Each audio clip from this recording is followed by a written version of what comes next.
It is 9 a.m. So it looks like we will, if everyone's ready, we'll go ahead and call this meeting to order. Great start. It's Don't worry, that's not an omen. That's not right. Yeah. Just use it like that. Yeah, we'll just use Gotta have laughter. It's just for show, everyone.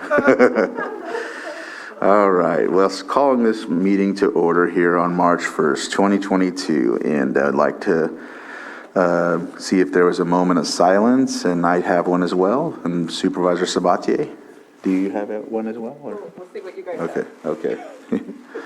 Thank you very much. Last week was a very difficult week for the Board of Supervisors, especially specific members, and I would like to read today, with permission from Supervisor Crandall, the obituary for his mother, Evelyn Louise Crandall. Evelyn Louise Crandall was born June 21st, 1960 in Ukiah, California. Patti Wati Squeeze, Strawberry Shortcake, Peppermint Patty, hopefully I said that correctly. Yeah, you did. Wheezy, Red, and many other nicknames that were lovingly bestowed upon her in her lifetime, as she was an open-hearted, loving friend to all. As a child, she traveled the States with her siblings and father, eventually landing in San Jose, California. She graduated high school and obtained her cosmetology license in 1980, while simultaneously working as a beautician and raising her children as a single mother. She then moved up to Robinson Rancheria in Nice, California in 1988 upon the reestablishment of the tribe. She served on the Robinson Rancheria Citizens Business Council, Robinson Rancheria Gaming Commission, the Robinson Rancheria Housing Commission, and the Lake County Tribal Health Board. At the Robinson Rancheria Bingo and Casino, she rose through the ranks to become the bingo manager throughout the 90s. She was also an active member of the Robinson Tribal Elders Committee. She was actively walking the path of the Red Road. She loved Club Bingo, the San Francisco Giants, and the San Francisco 49ers. The Creator called her home at 4 a.m., February 20th, 2022. She was preceded in death by her mother, Evelyn Tootie Peak, her father, James Red Crandall Sr., and her brother, Myron Gorbett. She leaves behind siblings James Crandall Jr., Susan Duncan, Gwen Alvarado, Troy Crandall, Julie Whedon, Joyce Peak, Jolene Crawford, and Lisa Peak. She leaves behind her children, Frederick Portillo Jr. and Eddie E.J. Crandall. Grandchildren, Dayani Crandall, Eddie Crandall Jr., Isaiah Crandall, great-granddaughter Nirvana Kadaya Rose Gallardo, and many nieces and nephews and grandnieces and nephews. And that's the end of the obituary. I do want to add a personal note. I never had the honor of meeting your mother. I believe I accidentally did upon our swearing in into office here on our first meeting together. But I've gotten to know you over the years of service, and the kind and wonderful human being that you are only tells me who your mother is, especially being raised by a single mother. So today, I would like to honor your mother with a moment of silence. Thank you, Supervisor Sabatier. I appreciate that.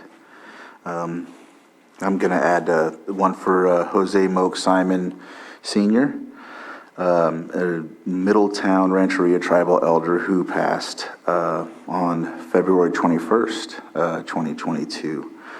And he was a member of the tribe, a District 1 constituent, also was the general manager for the Twin Pine casinos for years, and I know a lot of people who worked there and commented about his ability to stay focused and always working hard, keeping everybody on task, and he leaves behind, his son and his daughter, Supervisor Simon, and grandchildren, and lots of family, of course, and he's reunited with his wife, Karen, and that's, I think we all have to find solace and peace in some of those things at times, and so, I would like to offer this moment of silence as well for Supervisor Simon. And do you? And I would just like to add, asking for peace for the people of Ukraine. Yeah. Okay.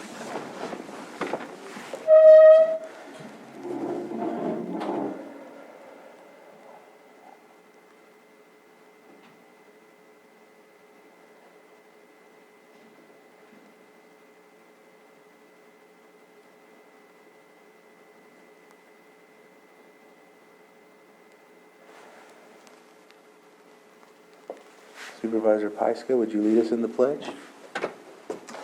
Pledge allegiance To the flag of the United States of America and to the republic for which it stands, one nation, under God, indivisible, with liberty and justice for all. Okay. Thank you.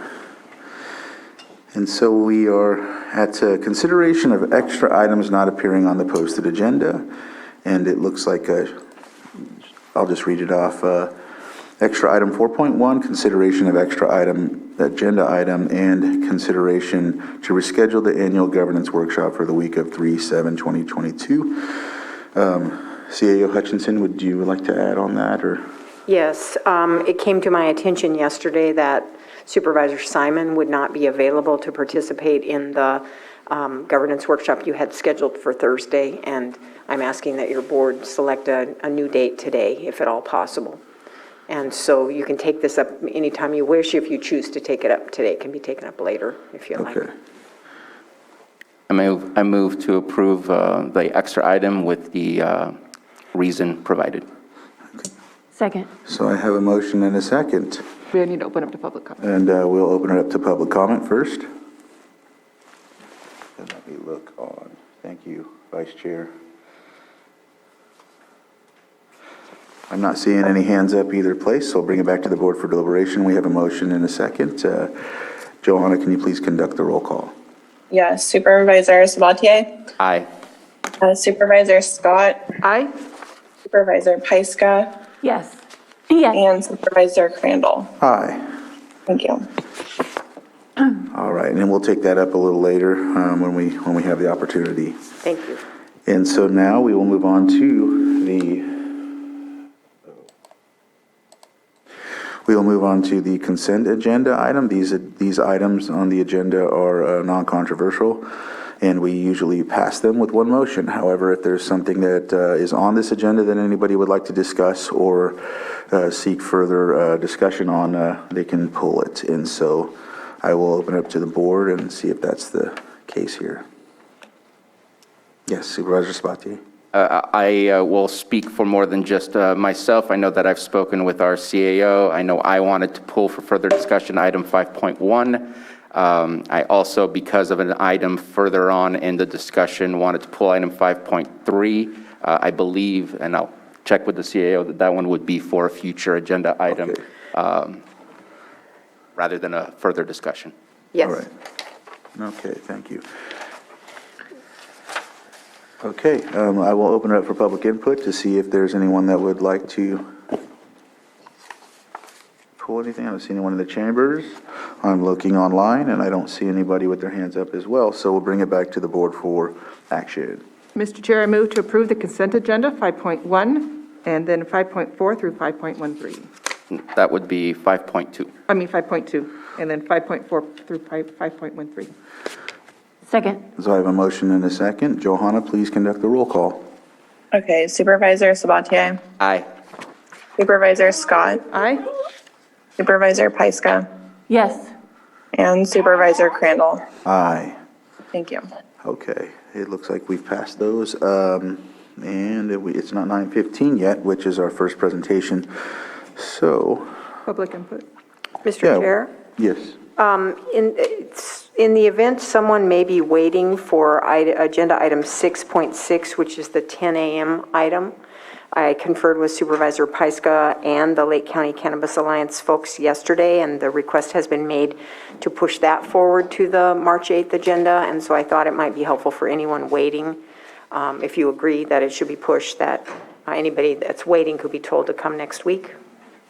Okay, and I think so what will ensure everyone knows that 6.6 will be an item that's pushed to March 8th next week. And it will be a timed item that will determine before we post the agenda, so people will know when to show up. All right, Thank you. thank you. And Vice Chair Scott has reminded me about public input, and so we'll open it up for public input.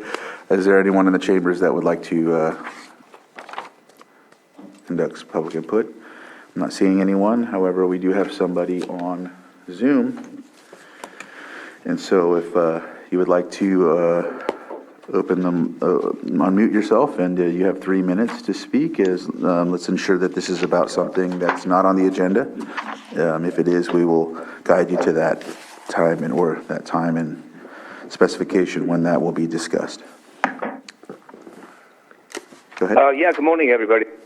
This is Tom Slate. Eddie, I'm sorry to hear about your mom. I lost my mom in 1998, so I can relate to that. On February 15th, I referred to the microphone for the video recording being cut on me while I was speaking respectfully at a supervisor meeting January 10th, 2012. I stated there is, of course, a switch the chair has, or at least used to have, that can cut the microphone to the video recording and broadcast. What I spoke to happened 10 years ago.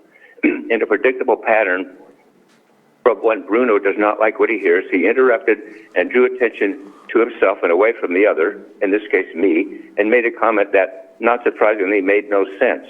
He was not only out of order, but confused the issue and muddied the water by changing the subject from what happened 10 years ago to what he claimed are recent conditions. What he said on the surface made no sense. Bruno stated boldly and with an air of great authority, "I just want to say I have no knowledge of any button at the chair level that controls the audio. There is absolutely zero controls other than your own microphone in front of you." Well, consider if something happened 10 years ago and Bruno was just hearing about it, of course he would have no knowledge. How absurd, how completely, absolutely, totally absurd. It might seem to make no sense, but it does. It is bullying behavior, although in Bruno's case, a clumsy, obvious blustering attempt, but it is bullying behavior just the same. Bullying, including verbal attacks and insults to members of the public in public, has been ongoing for far too many years at the Lake County Board of Supervisors. On the video record, Chairman Eddy responded with a flippant, condescending remark. He stated, "They're allowed to project, or whatever the case, or whatever, that's fine." No, Eddie, it's not fine. So I was projecting? What was that supposed to mean? Do you even know what that word means? Where were you 10 years ago? I explained that I have the video and written evidence, an email from Anita Grant. Based on my extensive prior experience, this is no surprise to me. I was marginalized and disrespected by you, Eddie, and a new, inexperienced supervisor spouting nonsense prevailed. Again, no surprise to me. You may recall that a few weeks back, I read some of the guidelines from the Board of Supervisors Code of Ethics. I tried, although I thought it would be futile, a waste of time. Well, it was a waste of time. No surprise here either. So that's all I have to say for today. Have a nice day.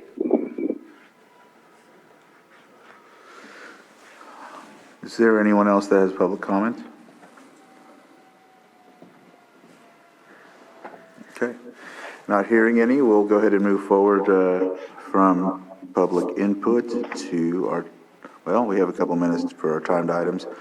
What can we? 7.5 looks fast. All right, let's do 7.5. Thank you, Vice Chair Scott. It looks like we have 7.5 is, thank you. It closed on me. Got it. Consideration of the following advisory board appointments: Glenbrook Cemetery District and Lake County Vector Control District. And it looks like we have from the Glenbrook Cemetery District, one vacancy. Applications received to Eric C. Patrick. And from the Lake County Vector Control District, Charles Leonard Jr. And so with that, do we have any discussion at the board level? Supervisor Sabatier? I will just say that Chuck Leonard's been... Hello? Chuck Leonard's been active on the Vector Control District Board for quite a long time. Appreciate him resubmitting his app and continuing to serve on that. So looking forward to approving that today. Okay. Looking for public input. I don't see any in the board chambers, and don't see any here as well on Zoom.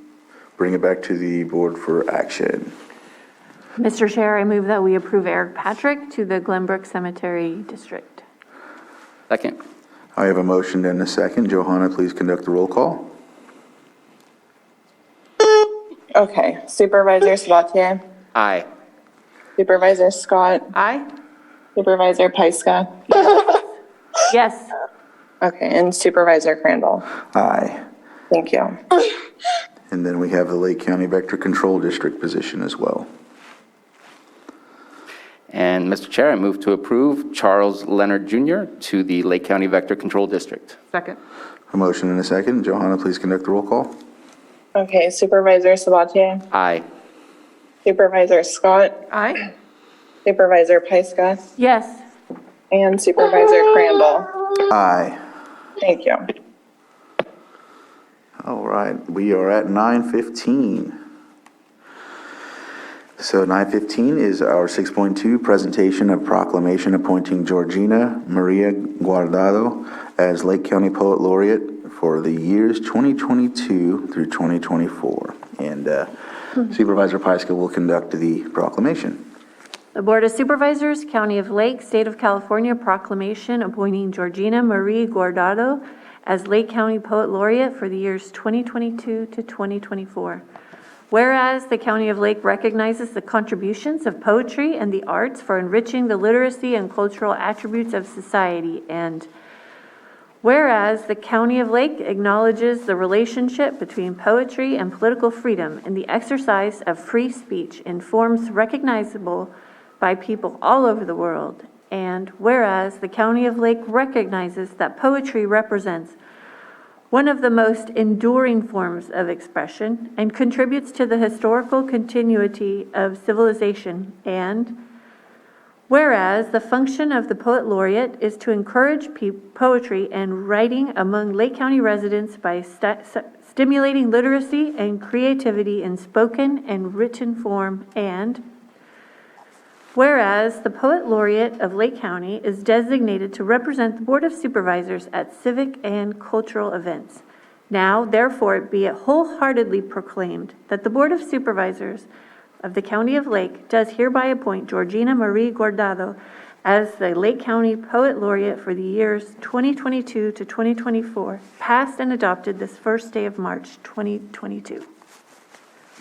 All right.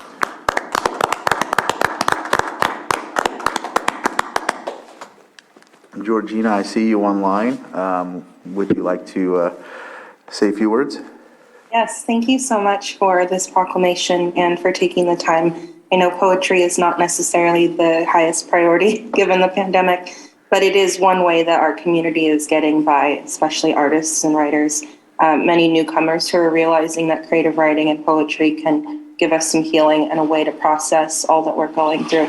So I appreciate you taking the time and all of the work that the Board of Supervisors are doing collectively during these hard times. And I wonder if I could read one poem to commemorate. By all means. Thank you. So two other things that I like to focus on as Poet Laureate is diversity and animal rescue as well, since we have some issues with that in Lake County. So this poem kind of ties those two together. Other.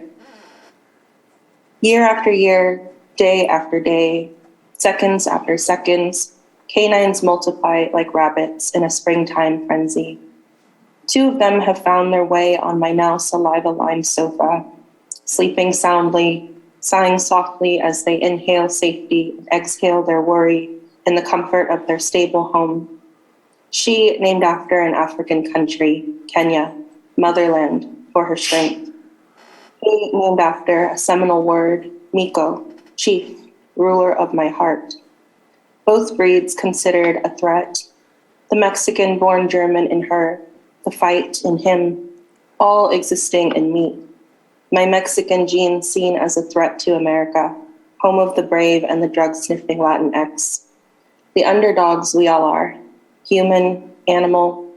I see these big magical beings as holy, like I see my brown skin, a reflection of earth, of soil, of how we are all multiplied in this world, how we start out as cells and blood, and there is no brownness or whiteness or fear in the beginning, how we all enter this world to a first breath as science, as magic, how some of us go from there to needing to be rescued, from being discarded as nothings, as others, how we then rescue each other.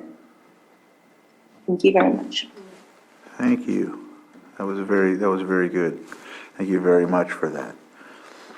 I had a question for Georgina. Yes. I believe that you either were elected or are involved at a federal level for poets. Wondering if you can give us a little bit of what you've been doing and what that all entails.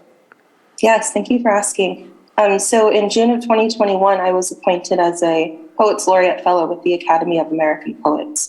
The Academy is the largest national supporter of poetry and the arts, and they have the most funding available as well. So as part of my fellowship, I had submitted a project proposal for my community. What I chose to do, since we're so rural in Lake County, is to bring visual representation of poetry to the people. So I've been doing that by means of poetry boxes. You may see some of those up in Kelseyville, Clear Lake. There's 2 in Middletown. Also little poetry libraries, which are like the free libraries, which will be stocked with poetry books, and also murals for communities who wish to have murals. So those 3 options are available, and they're going up around the county, different locations. So far we have Clear Lake, Middletown. We have some in the works for Upper Lake and Lakeport. I'm still looking for areas in some of the more spread out regions like Clear Lake Oaks and Nice. There's also a lot of information about it on my website, which is georginamurraypoet.com. And I'd love to continue working with the Board of Supervisors and many other organizations and businesses to bring this project around the county. It's fully funded by the Academy, which is amazing. Thank you so much for representing us on a national scale like that. Thank you. Appreciate that. Thank you for your contributions, Georgina. Is there anyone that would like to, that has public input? And I don't see anybody on in the chambers. And does anybody see what's going on with Zoom? Mine just went off for some reason. There are no hands at this moment in Zoom. Okay, so we'll bring it back to the board. Thank you again, and you have a great day. And we will now bring it back to the board to move on to item 6.3, which is the presentation of proclamation designating March 2022 as Social Work Month. And Vice Chair Scott will read this proclamation.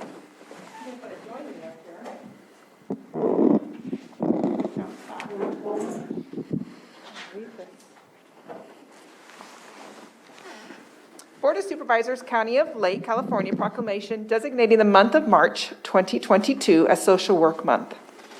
Whereas the social work profession for decades has been dedicated to improving human well-being and enhancing the basic needs for all people, especially the most vulnerable among us, particularly during the global pandemic. And whereas this year's Social Work Month theme, "The Time is Right for Social Work," embodies how social workers rose to meet the most pressing challenges of all of our lifetimes, the COVID-19 pandemic. Even as our nation continues to grapple with systemic racism, economic inequalities, global warming, the need for improved health care and other crises, and whereas social workers have always helped people overcome issues such as death and grief, and help people and communities recover from increasing natural disasters such as fires, hurricanes, and earthquakes brought by climate change. The social work profession is one of the fastest growing careers in the United States, with more than 715,000 social workers today and nearly 800,000 professionals expected to be employed as social workers by 2028. And whereas social workers possess the necessary expertise to assist our nation in some of the most demanding concerns, including their health and well-being, not only during the pandemic, but for all times. Social workers work in all facets of our society and meet people no matter where their circumstances and empower them to live their fullest potential. And whereas social workers at Lake County Department of Social Services assist a variety of populations, such as the elderly, dependent adults, and risk families and children. Now therefore it be proclaimed that the Lake County Board of Supervisors hereby declares the month of March 2022 as Social Worker Appreciation Month in Lake County, recognizing that social workers' profession makes society a better place to live and by advocating for positive change, and encourages all citizens to consider social work during the month of March and throughout the year. Passed and adopted this first day of March 2022. Thank you. I'm sure you have something to say. And I think Sam wants to get a picture. Oh, okay. All right. Well, we are here today. First, I would like to say thank you to all the social workers in Lake County. Social Services is not the only employer of social workers here. And the last 2 years, social workers have been very busy, busier than they typically are. Today I have here with me Amy Shemansky, who is the Program Manager for Adult Services, Public Guardian, and In-Home Support Services, and Mary Pagan, who is the Program Manager for Child Welfare Services, where we also have Adoptions and Resource Family Approval Program. Mary is also the manager for that program. And we have Social Worker Supervisor Sherry Delatorre, who's seated. But I want to thank them especially for showing up today. The social work programs at the department are core programs, very important for the community and for the work that we do here. We are extremely grateful for their dedicated, hardworking, and compassionate work that they do, and they continue to collaborate with each other and with the community, both on a professional level and with those people that they work directly. And so I'd like to say thank you very much.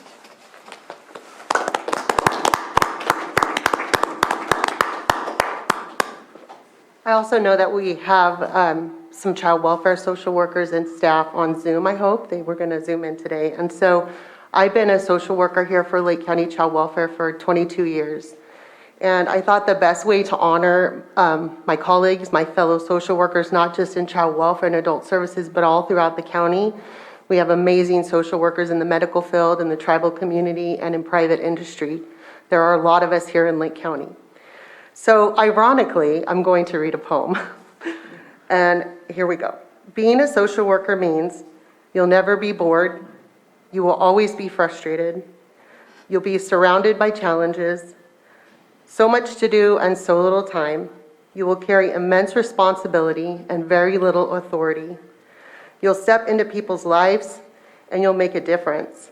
Some will bless you and some will curse you. You will see people at their worst and at their best. Gotta take a breath. You'll never cease to be amazed at people's capacity for love, courage, and endurance. You'll see life begin and end. You'll experience resounding triumphs and devastating failures. You'll cry a lot. You'll laugh a lot.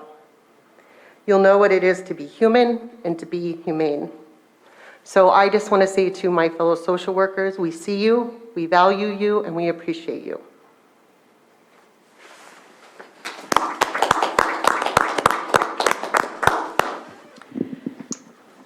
So, Take that mic and bend it down. Got to set it up for the short girl. Thank you. So hard to follow that up, Mary. That was beautiful. I'd just like to echo the sentiments of both Crystal and Mary in that social work is bigger than just social services. But on behalf of those of us doing it at that level, I'd just like to thank them all for what they do. I came into the system as a social worker. I always felt a deep connection to the work. That sense of satisfaction when you can help somebody on an individual level get past a crisis that they're going through, and a sense of maybe pride and accomplishment for doing that, and the pride that they hopefully all feel even when you can't solve it. We all know there's a lot that it's not always a happy ending, and you don't always get to fix something or have the achieved results, but the social workers stick with it and they keep doing the job. And I've been out of the field for a little over 3 years now, but I still feel a deep connection to the work and to the people doing it. And the challenges that they've gone through the last 2 years during the pandemic, it's different. We do the work different now than we did before, but they've stuck with it through the changes. And I think that the clients are still being served. There have not been any gaps there, despite the fact we may be working from home or over phones and doing things a lot different. Staffing challenges, all those things. And so I just appreciate what the social workers do. And I'd feel a little remiss if I didn't add on the fact all of the other people whose title might not be social worker who are part of that, whether it's the supervisors or the aides or front reception who touches every case, they have to have some credit here too. So thank you to everyone for all they do, and we appreciate you.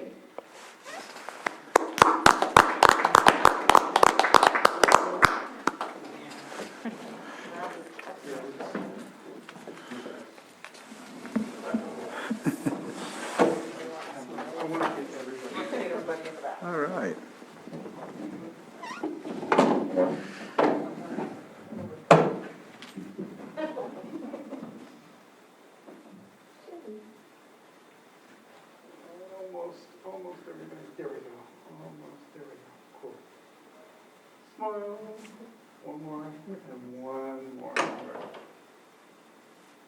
Thank you. Thank you very much, and thank you for the work you do. For me, it's a special thing when we honor those who work for humans, other humans who need our help. At times, no one really thinks about the social worker because they're too busy giving all of their energy to the people that are in crisis. And so it's very helpful amongst each other to make sure we care for ourselves as well, because you can get overwhelmed and you have to kind of let some of that, purge from you. So again, your work is boots on the ground. Nobody really thinks that, but I know it. So thank you again. Is there anything anybody would like to add to that proclamation? Supervisor Sabatier? I just want to say thank you very much for bringing this proclamation. Absolutely agree. Thankful for those that go out and help people, no matter who they are, what walk of life they come from, or what they may have endured.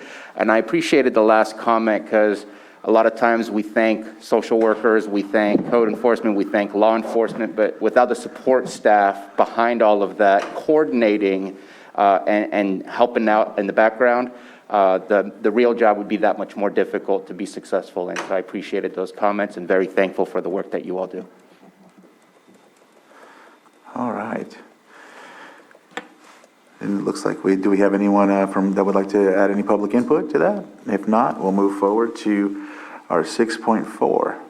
And that item is sitting as the Lake County Housing Commission, consideration of housing choice voucher program administrative plan for 2022 and signing of the annual civil rights certification, HUD form HUD 50077-CR. And it looks like we need Kathleen Augulin, if you're here.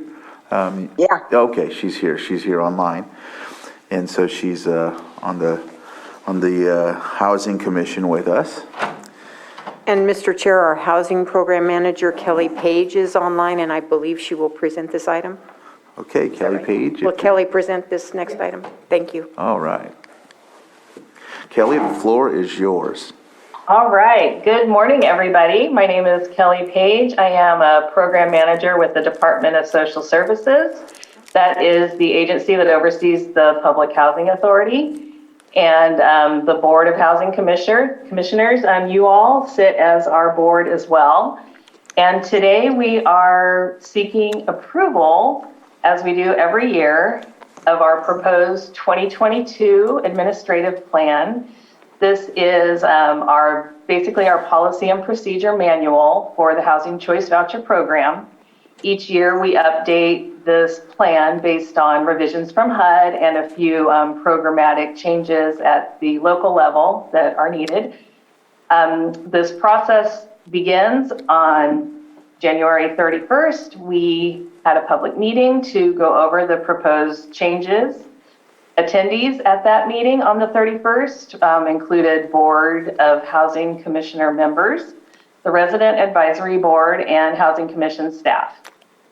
Prior to our 31st meeting, we had a 45-day public comment period where we had posted the proposed plan, all 500 pages, and anybody who cared to comment, make a suggestion on our plan was welcome to do so. We received no comments during the 45-day period, and during the session we had on January 31st, we received no suggestions or requested changes. So the plan, as we're presenting it to you today, was proposed to be approved as written by the board and then submitted to HUD. Excuse me. In addition to the plan, the Housing Commission is also requesting the chair of the Board of Housing Commissioners sign the annual civil rights certification form. This is required by HUD, and it's basically a statement that verifies we will perform our duties as the Housing Commission as requested by HUD. This is also a yearly form that has to be signed and submitted. And I did include with the items submitted to the board just a basic summary of the changes that were made. As I had stated, we went into detail during the public hearing on those changes. And if any board members have any questions on any of those, I would be happy to answer any that you have. All right, thank you. Is there any questions? Supervisor Sabatier? I appreciated, I took part in the meeting on January 31st just to listen in, to learn as much as I could. I know that on this board, we've talked oftentimes about the housing voucher and the need in our community. It was great to find out the help that has been provided during COVID-19 for some of the emergency vouchers that you've received, and also the vouchers that we have for our local veterans here as well. Very thankful for the work that's happening. Always wishing we could do more. I do know that housing is one of our problems, because even if we did have more vouchers, having more houses or landlords that approve those types of vouchers is also something that's needed. So looking forward to getting some of our housing projects completed, whether it's in the cities or whether it's in the county, but thankful for the work happening. Thank you, Supervisor. We try really hard. We do have limited resources, but if there's a landlord out there who isn't working with us but would like to, please contact us. We're always looking for landlords who are interested in the program. We can give you all kinds of information.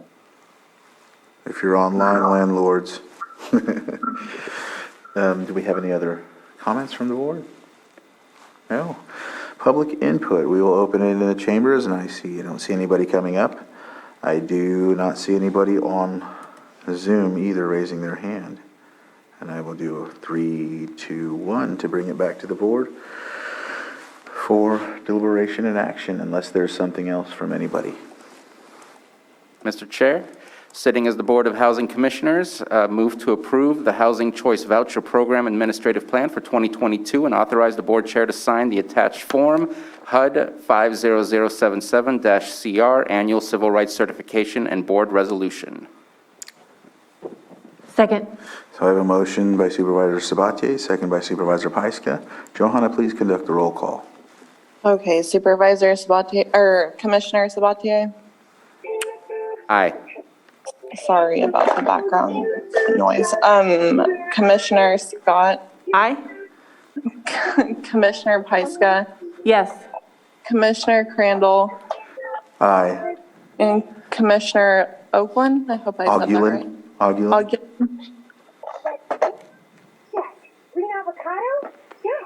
Is that- Commissioner Aguilan? Sorry, thank you. I don't believe that we got a formal vote from Commissioner Aguilan, did we? No, I haven't heard it. Commissioner Aguilan, are you on, can you hear us? I don't think she hears us. Commissioner Aguilan, can you hear us?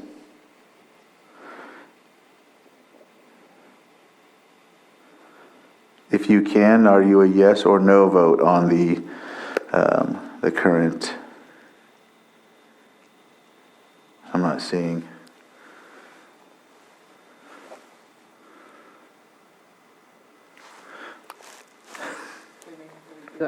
Okay, so what's that? It's on their end, okay. I have a logistical question for Ms. Grant. Since there's already 4 votes, does it require a vote from Commissioner Aguilan? I'd love to get a vote from her, but can we move on without her vote? Normally, the point of having this position filled is to allow for this vote, so technically you could. Microphone. Technically you could, but it's not advisable given the significance of this position on the commission board. She gave a thumbs up. Commissioner Aguilan, did you give a thumbs up for a vote, a yes vote?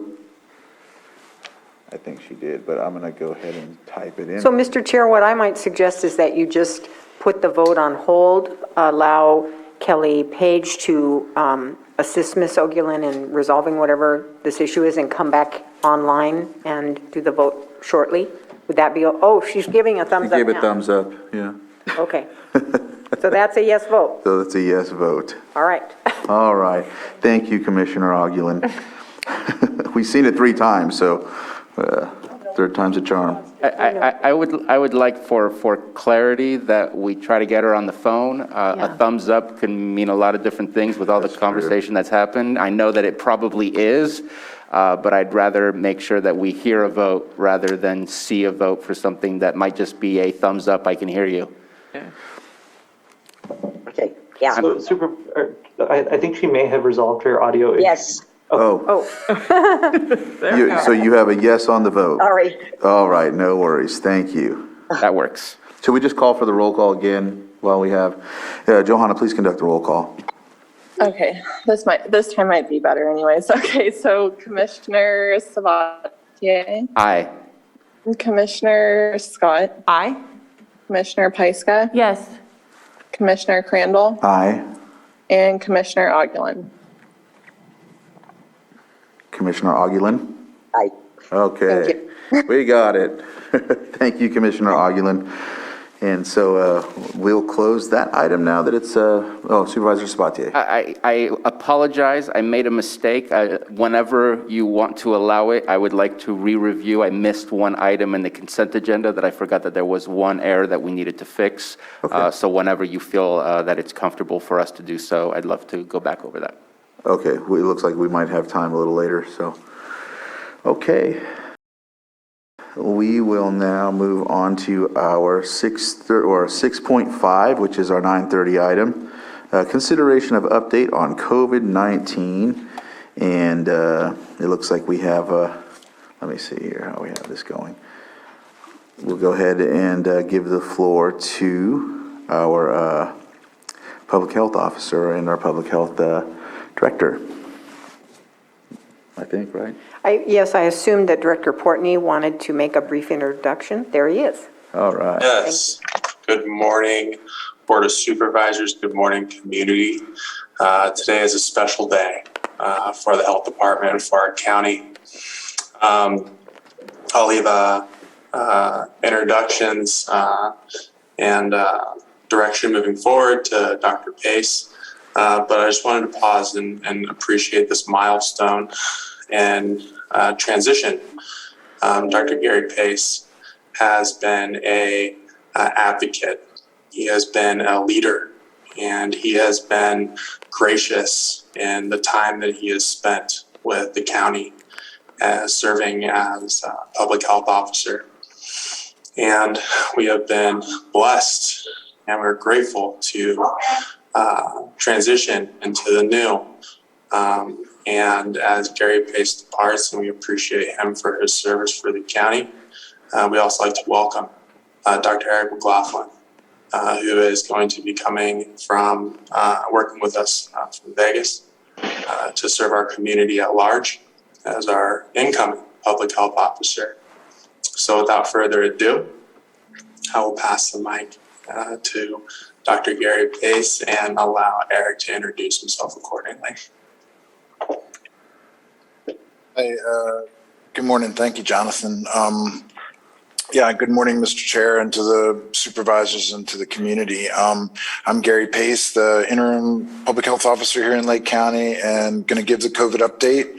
Kind of the way I was thinking about doing this was I'd give the update, talk a little bit about the future direction in dealing with COVID that the governor's talking about, try to clear up a little bit of the confusion around masking, and then kind of hand over the reins to Dr. McLaughlin, who officially starts today. So we'll kind of hold off. He'll be the icing of the cake at the end of the talk here. So first off, I want to take a moment and acknowledge just how hard the last couple of years have been, really. And, it was 2 years ago, right about now, that we were starting to hear about COVID. And the first shutdown started on March 17th. So, basically 2 weeks from now. And over 120 people have died in Lake County now related to COVID. And, my condolences to Supervisor Crandall and Supervisor Simon about the losses in their family. And, but also, there's been a lot of illness, a lot of lives disrupted, kids not getting the education that they normally get.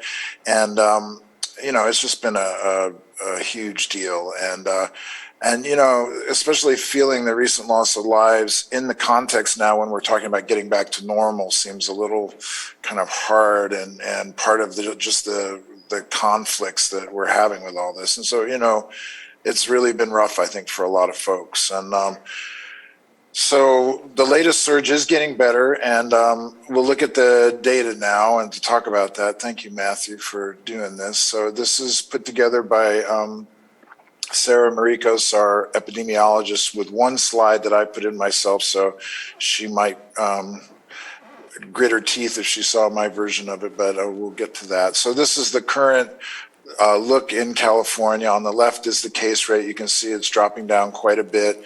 The death rate is starting to slow down, but as always, there's a lag time from the cases to the deaths. And then the testing positivity in California now is 2.9%. Next slide, please. So this is the health system impacts. This is really what we're starting to look at a lot now, is how to prevent overwhelm of the hospitals. And you can see at the right here that that's starting to drop off in California quite a bit. Next slide, please. This is Lake County, again, healthcare impacts. So the hospitalized patients on the left, the ICU patients on the right, dropping. It's always a little hard to gauge this because of the way our transport is, but anyhow, the curves are reflecting what we're seeing elsewhere. Next slide, please. This is the tests and the test positivity. So the left is the number of tests, which, you know, the numbers are going down, not too surprising. On the right is the test positivity. So you can see in Lake County, we're at 10.1 test positivity, and in the state, it's 2.3%. So we're still seeing a much higher, 4 times the rate of positive tests in Lake County as there is in the rest of the state. So that shows that we're still actively having community transmission. Next slide, please. This is the case rate and death in Lake County. Again, you can see the dropping and the positive trends overall. Next slide, please. So this is the one I put in. So basically what I wanted to do is just get a little context here on what we're seeing, and you know, this can lead to a whole lot of conversation, but it just seems important at this point in the pandemic to pay attention to this. So on the left-hand side are neighboring counties here. The second one are the population rates, death rates, and the vaccination rate. And these are from different places, so the vaccination rate is not going to exactly correlate with what we see in our later data, but I got the graph off the state site and had all the counties at the same time. So if you look across at Lake County, we have 65,000 people, 128 deaths attributed to COVID, and then the vaccination rate is 54%. So Tehama County has a similar population, but the death rate is 30 people more. The vaccination rate is 10+% less. Mendocino County has 20,000 people more than we have, yet they have 16 fewer deaths, but a significantly higher vaccination rate. Napa County, twice our size, about the same number of deaths, but 20+% higher vaccination rate. Sonoma County, you know, this is what, 8 times the size of Lake County, but only 3-4 times the number of deaths, and the vaccination rate again is really high. So, you know, there could be a lot of reasons explaining this, and we could spend a lot of time talking about it, but I think it's very useful to start tracking some of these things and seeing, especially Mendocino County, who's very similar to us in a lot of ways, and yet they have a much lower death rate than we have. Next slide, please. So these are the age group, the cases in February. The most important thing to notice here is if you look at the younger ages, there's 34 per 100,000 in the 5 to 11 and the 12 to 17. So these are the school age kids, of course. And then the next groups are the parents of the school age kids, or the folks that are working out in the community. So next slide, please. So this is, again, the age range. We'll go ahead and pass over this. This one's, go ahead, next slide, please. So this is the race and ethnicity issues. So if you look at probably the easiest way to look at this one is this middle, this first column here, February 1 to 27.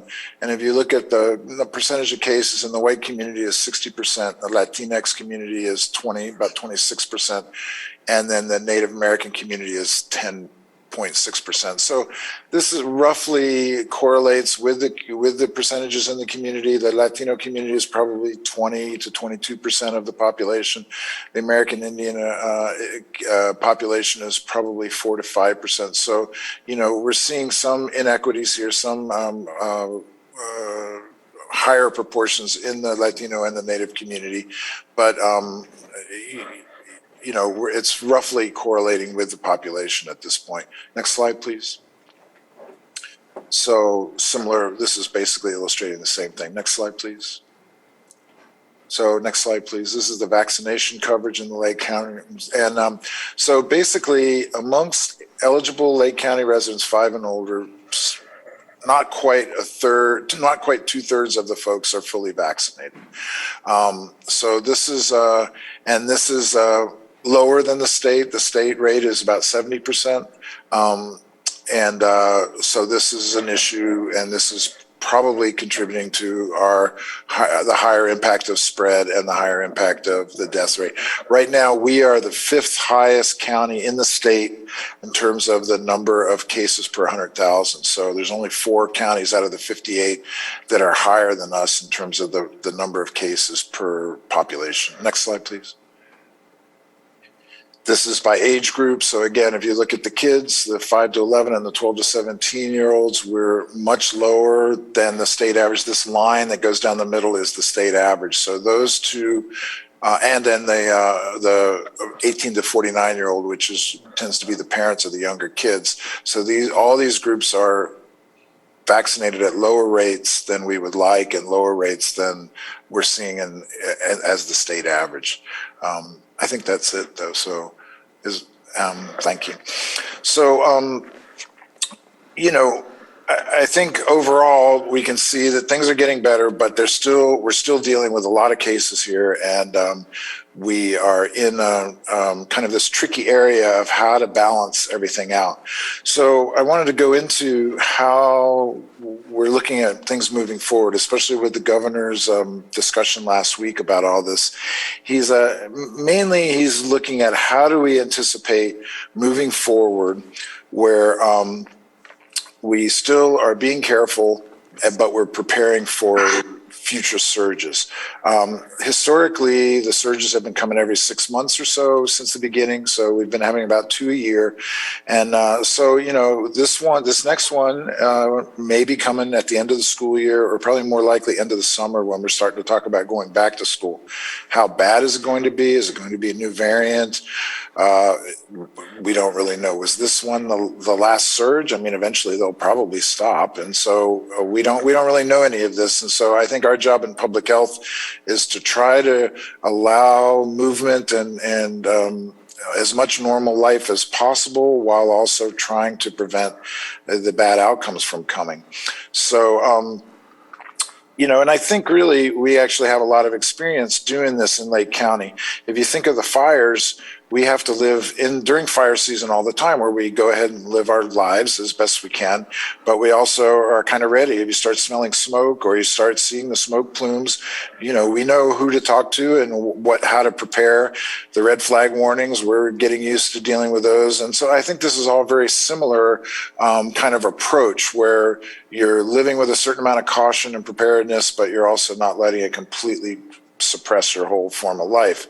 So the governor's plan is to dial things down when the case rates are less worrisome, and then to go ahead and prepare and for when the surges do come and when we start seeing some changes. And one of the ways we're doing that is wastewater monitoring is going on now. So we are starting to monitor the sewage, because that's an easy way to pick it up really early, even before the cases start really spreading in the community. But the focus on preparations, the 3 things the governor's really suggesting is during the lulls, in between the surges, which is what we're entering into now, to stockpile testing supplies and PPE is the first.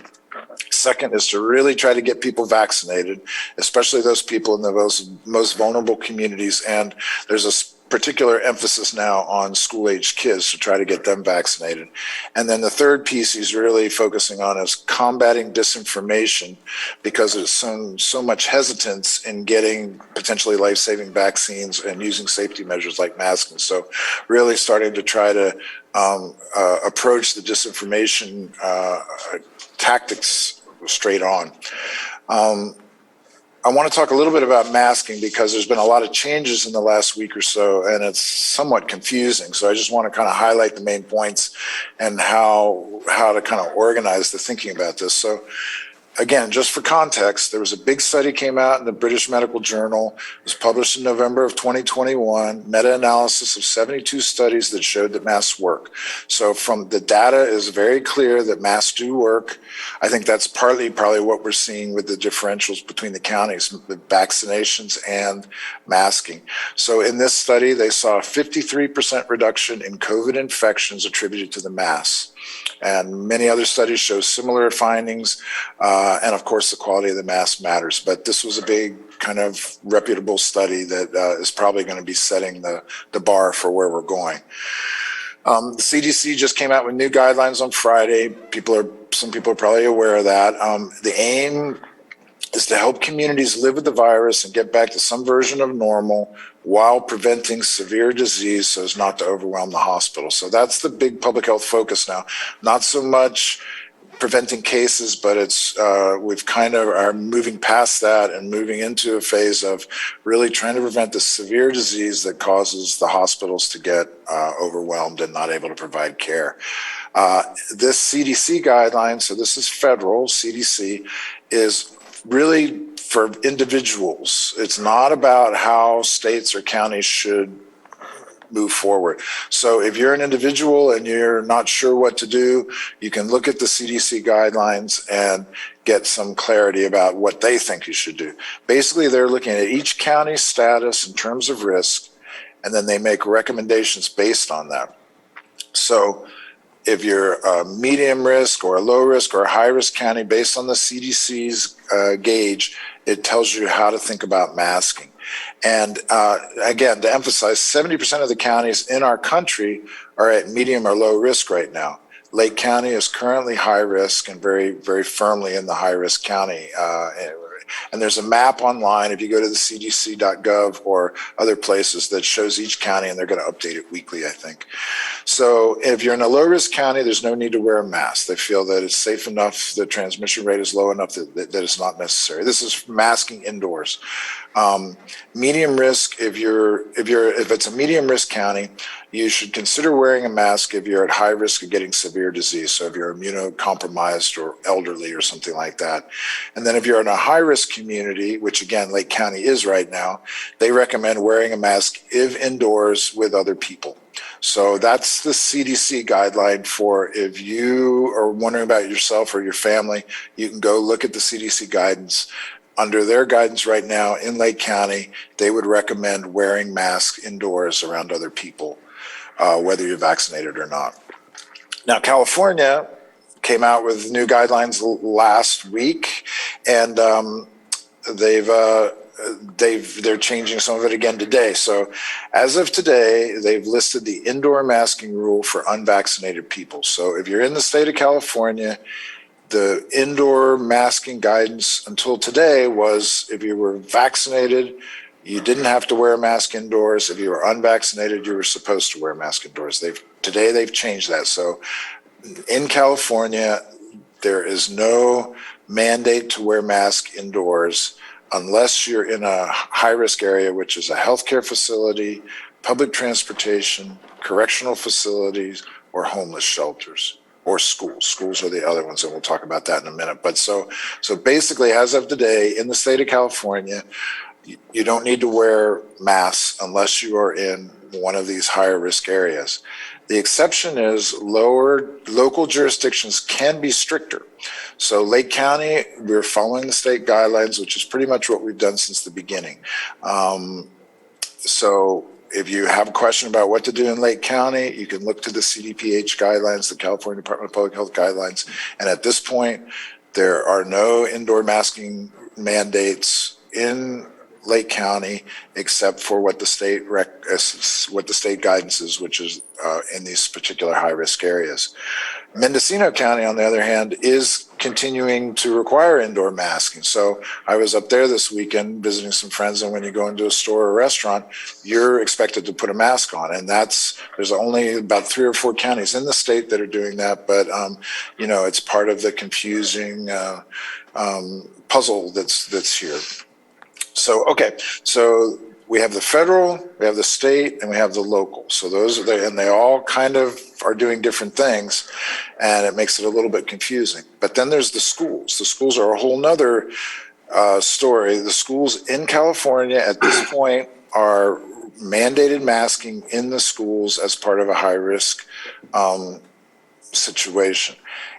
After March 11th, just yesterday, the governor came out and said after March 11th, masks will no longer be required in schools or childcare settings. So that would be the end of next week. The masking mandates will be lifted for the schools and childcare settings. Local school districts can continue to mandate masks, and I'm sure that'll be part of the discussion in the coming weeks. We didn't really know what they were going to say. We just knew they were coming out with some guidance yesterday. So I know all that's fairly confusing, but hopefully that helps sort out the differing perspectives. So just a couple more things. I want to emphasize the importance of getting the vaccinations. Vaccination is really, really important. And at this point, with the surge kind of dropping down, it's a really good time to get vaccinated in preparation for the next time around. Vaccines are clearly the key for us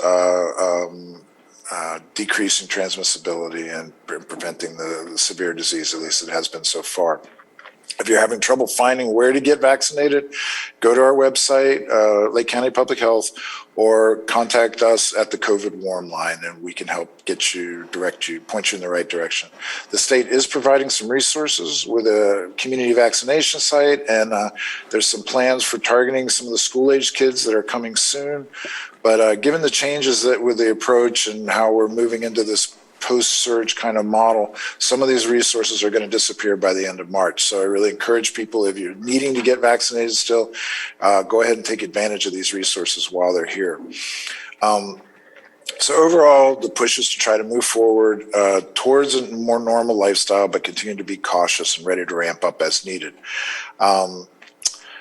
So moving on to the next chapter here. So I'm really happy to say that, there's a new team that's come together in the health department. This is a really exciting and kind of an energetic, smart team that's committed to addressing the health needs in the county. And Mr. Portnoy, JP goes by right here on the screen, is going to be the leader and a very dynamic guy with a lot of ideas, and we're really lucky to have him.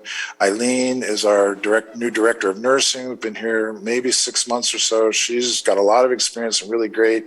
Mike Marsh is helping us with some emergency preparations, and there's going to be a new PIO coming in soon, a public information officer, and now Dr. McLaughlin, who's up here. So I want to say a few things there, but I also just want to acknowledge that there's been some really hardworking and committed folks that have been with the department for a long, long time and through this whole COVID surge.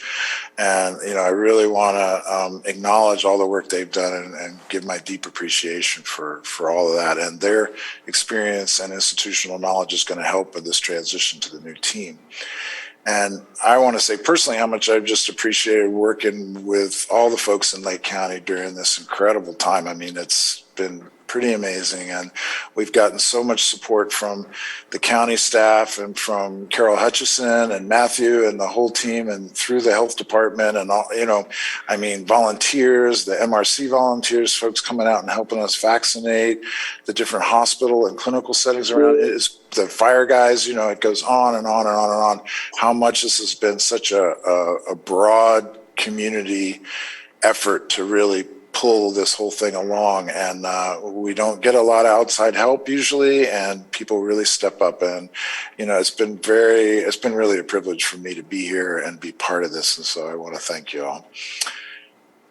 Now to Dr. McLaughlin. He's a really interesting guy, a lot of relevant training and experience with wildfire responses, and he's been around the world, different places, got a lot of experience with pre-hospital transport, and he's worked with public health in a lot of different settings. So he's bright and has a lot of energy, and I think we're going to be really going to see a lot happening here with him and JP working together. So today's his first day on the job, and I'm going to be around a little bit to help if needed, but I don't really expect too many calls. I think it's really, really incompetent hands here. And so going to sign off and hand over to Dr. McLaughlin if he wants to say anything before we go to the board and the public comments. So thanks. We have to give you a round of applause, Gary, for your service. So thank you.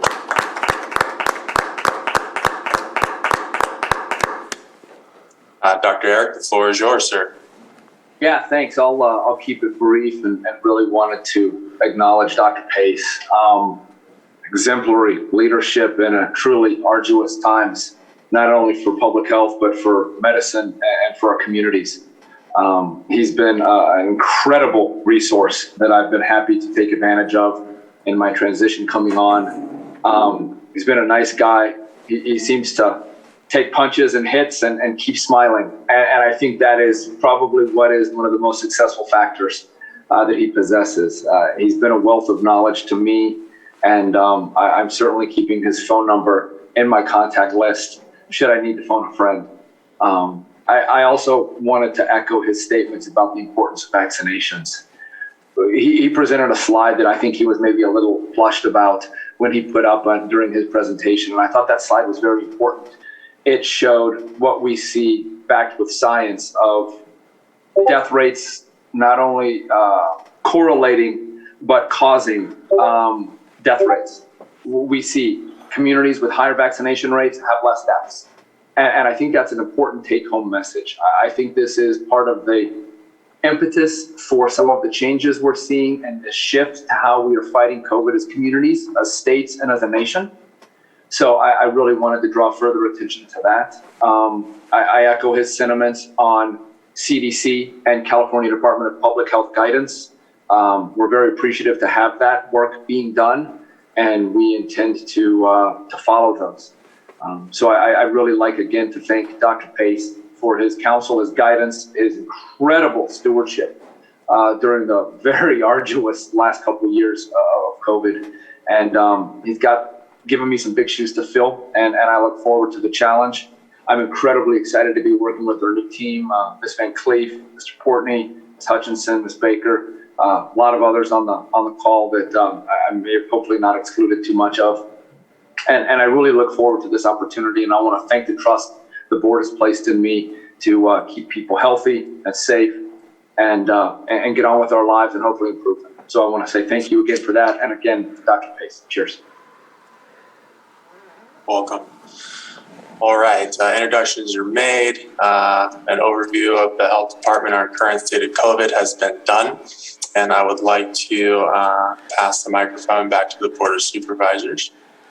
Thank you, Director Portney, and thank you, Dr. Pace, for these years, and working with you has been a pleasure for me, not just here, but also when I was working simultaneously with the tribe. The help in that realm was a very big time, and it's something I'll always remember and cherish. And your availability, your empathy, your diligent work, greatly appreciated, and I'm glad that we have someone that you can pass that on to.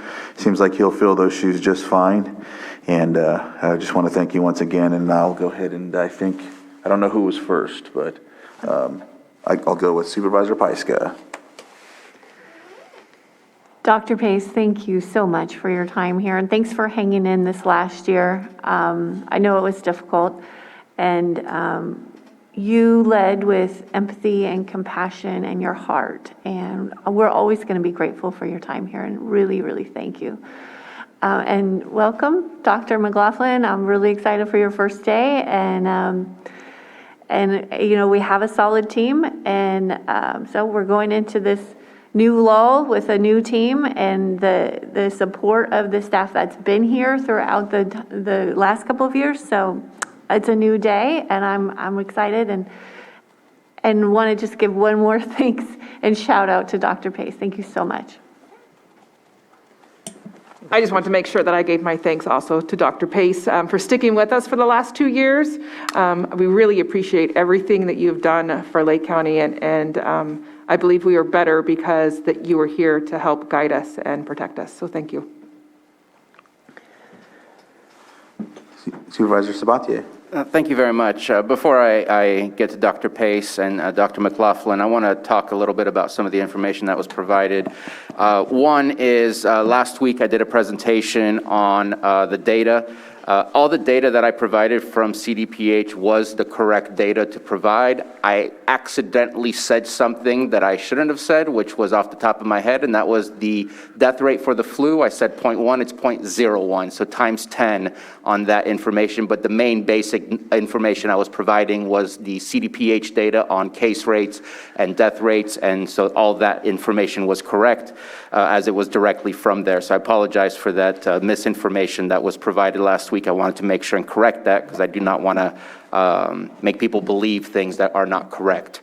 I also want to highlight some of the information that is available online at CDPH about vaccinations to support what is there. Number one, we've been talking about, and we've kind of been hearing that continuing to talk about vaccinations is useless. Those who don't want it aren't going to get it.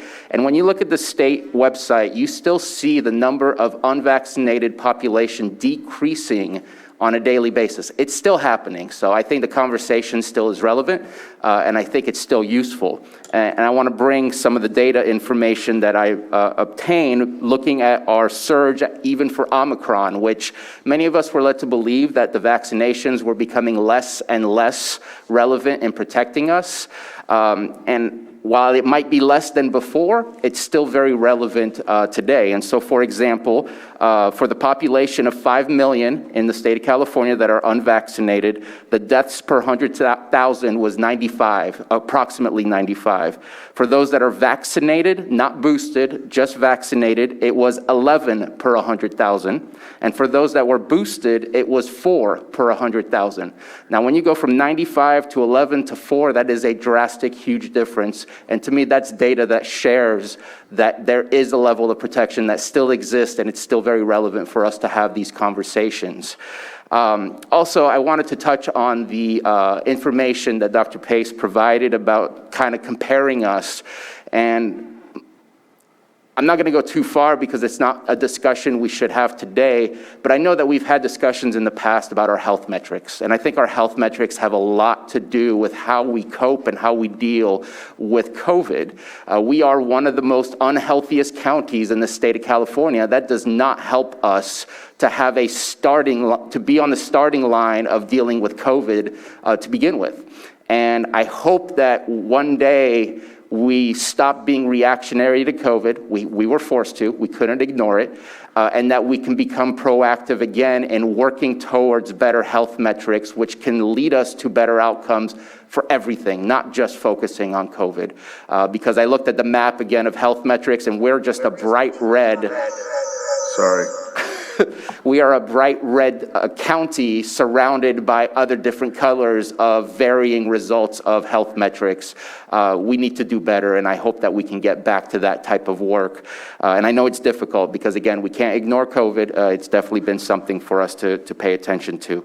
Dr. Pace, appreciate that we were able to keep you for the length of time that we lost you, we got you back, and I appreciate that. It's been unfortunately a long trek to be able to find ourselves a new public health officer to take your place. Appreciate that you have been a continuous rock, not swerving around public opinion, public the language and the comments that we hear every day during our meetings, that those things have not changed you from looking at the data and looking at the science. We can't have public health show us anything other than that. And then afterwards, we can make our own decisions afterwards based on the information provided. But that public health is science. It should not be changed based on public opinion or popularity of the content. So I appreciate you being very steady throughout these difficult times. I don't think we've ever seen public health be placed in such a spotlight and such a pedestal ever before. I don't even think the AIDS pandemic did what COVID did to our country and our communities in separating us and splitting us apart. So definitely a difficult time, both interesting and terrifying all at the same time to have to deal with it, not on the front lines, but as a leader making decisions, and those decisions matter. Dr. McLaughlin, welcome, and looking forward to you taking on the role of PHO and bringing us some of these changes that we're going to deal with to make our county a healthier county. And that's working with our hospitals, working with all of our health partners together, because we're not going to do this on our own. We're going to do it all together. So looking forward to it, and thank you for the presentation. And again, Dr. Pace, thank you very much for your service to this county. All right. Thank you for that.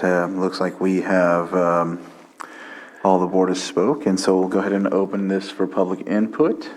My Zoom went down, so if you can assist me on that. We have phone 4627. Phone 4627, if you can unmute, and you have 3 minutes. Hi, good morning, everybody. This is Tom Slade again. To take off was where I left at public input, and I really don't like making these phone calls. I get kind of, it's, I'd rather call up and say nice things. I really would, but I noticed there's no mention of early, and what I'm going to talk about, I'll be very brief here, has been talked about numerous times at prior meetings. So no mention of early treatments like ivermectin, HCQ, even zinc and vitamin D. And I just find it's irritating to me, but I guess I shouldn't use that word, but when people say, anybody who doesn't agree with one side, it's misinformation on the other side. So I'll just read this briefly. The unquestioning, from my perspective, the unquestioning lockstep COVID policy is the latest in a long, disgraceful Board of Supervisors history, and that's what I'm talking about from before, going back years. From my perspective, as a COVID exaggeration, discredited a PCR-based fear campaign, and major harm caused by politically motivated and imposed unwarranted rules crumbles, horrific vaccine injuries and deaths mount, and people realized they were duped, that the Board of Supervisors, despite all the information, including well-recognized life-saving treatments publicly disclosed to them at the Board of Supervisors meetings, have and will soon be recognized as a colossal, spectacular, tragic failure. And time, over time we'll find out. But I just want to put this out there. People can put whatever they want, but we'll see in time. So thank you. That's all I have. Bye. Thank you for your comment. Is there another person that has their hand up? Julia Bono. All right, Julia, please unmute yourself, and you. Hello, can you hear me? Yes, go ahead. My name is Julia Bono. I have degrees in scientific research. I'm here today to speak firmly against the use of mask mandates to prevent the transmission of SARS-CoV-2 virus that causes the COVID-19 disease. I am pleased to hear that mask mandates have generally been dropped in California, and I would urge Lake County to immediately follow suit in that regard and to eliminate school mask mandates immediately. In contrast to the single study Dr. Pace mentioned, my extensive research on this topic has turned up hundreds of peer-reviewed studies that show the surgical ear loop masks are generally ineffective against preventing the transmission of tiny virions, including those on the order of 0.125 microns like SARS-CoV-2 that can only be seen with an electron microscope. In addition, the mask packages specifically state that the product will not provide any protection against the COVID-19 coronavirus or other viruses. Even the better N95 face masks show limited effectiveness against COVID-19 due to its small size. Using and mandating the use of such masks to prevent COVID-19 is therefore not justified by science. Since the SARS-CoV-2 virus is so tiny, using a standard surgical face mask to stop its transmission is a bit like trying to stop a swarm of bees with a chain link fence. Not only are such masks ineffective against COVID-19, but various studies show they cause breathing issues acne, and headaches, reduce empathy and body language communication, have other adverse psychological impacts like causing excessive fear and result in antisocial behavior. Mask mandates are therefore especially unnecessary, odious, and heavy-handed public policy approach in response to COVID-19 that mainly serves to increase fear levels and reduce physical and psychological wellness among the population. Such policies seem especially problematic when valid, peer-reviewed scientific research seriously questions whether the easily obtainable surgical face masks are actually effective in preventing the spread of SARS-CoV-2. Forcing healthy people to wear face masks when in public to prevent spread of a microscopic virus also contributes to a shortage of such masks for the very medical professionals who do actually need them to protect against transmitting bacterial infections. Also, I still hear vaccinations being pushed by Dr. Pace and Eric McLaughlin, but the reality is that they cause harm and have no effectiveness in preventing new COVID cases, so they give the vaccinated a false sense of security. The vaccines also have a higher death reported rate of roughly 87 per million than the current Omicron strain of the SARS-CoV-2 virus that only kills around 9 per million cases. Basically, unless you're over 80 years old or have serious diet-related comorbidities like heart disease, cancers, diabetes and obesity, or if you're a tobacco smoker, it does not make sense to vaccinate against COVID, since your odds of survival are generally greater with Omicron that confers lasting immunity against 6 structural proteins instead of just the single spike protein that the mRNA vaccines code for. You can also notably reduce your chances of suffering from chronic diseases and therefore from experiencing moderate to severe COVID by following a whole food Finishing, if you could finish up, yeah. Okay. Again, I want to repeat my last sentence. You can also notably reduce your chances of suffering from such chronic diseases and therefore from experiencing moderate to severe COVID-19 by following a whole food, plant-based diet. Thank you. All right, thank you for your 3.5 minutes. Go ahead, Supervisor. I hope I don't sound like a bully by responding. That is not my intention, but I do want to say we do not have the ability to say to schools what law to follow or not follow. It is not a Lake County rule. It is a state rule because schools are state functions and they have their own boards. So to ask us to make that change is just not possible. Number two, I appreciate that Ms. Bono brought it up. I meant to correct Dr. Pace. He said there was only the CDC and the state guidelines for masks. We do still have our public facilities in Lake County mask mandate. I wanted to make sure and provide that in case there was some confusion that might have been taken away. Thank you, Supervisor Sabatier.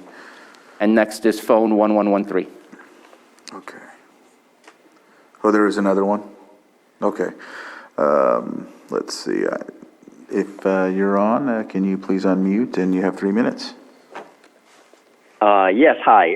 Can you hear me? This is Dr. Will Tuttle. We hear you loud and clear.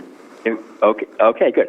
Yeah, so I want to respond to what we heard earlier, several things. The disinformation campaign, of course, I feel that this is what we're trying to do here is stop the disinformation that's coming from the captured agencies that have been captured by, over the decades, by big pharmaceutical money and are causing devastating impact on our population.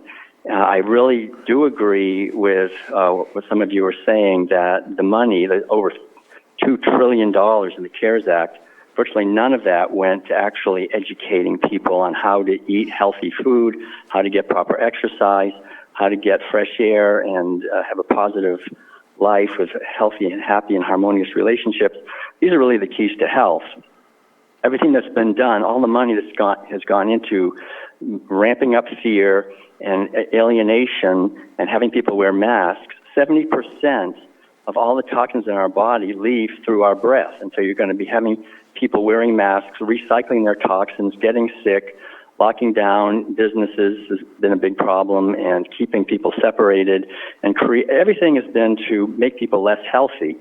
We also have this ludicrous and very, I think, damning 2-week delay. So in other words, if someone gets vaccinated, then they're not considered vaccinated until 2 weeks later.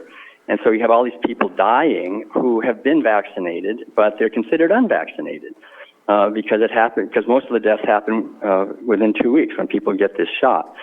And it's very toxic with with the spike proteins and the graphene and all that stuff. It's in there. So this is a very dangerous and damaging situation that we're in, and we have very reputable doctors and epidemiologists who have been censored and silenced, like Dr. Peter McCullough, who is one of the most respected people, always was, and in medicine, and he has these 5 truths, which I think I've sent it to you in an email, but I think it's very important to just be aware of that. The 5 basic truths. Number 1 is there is no such thing as asymptomatic spread of disease.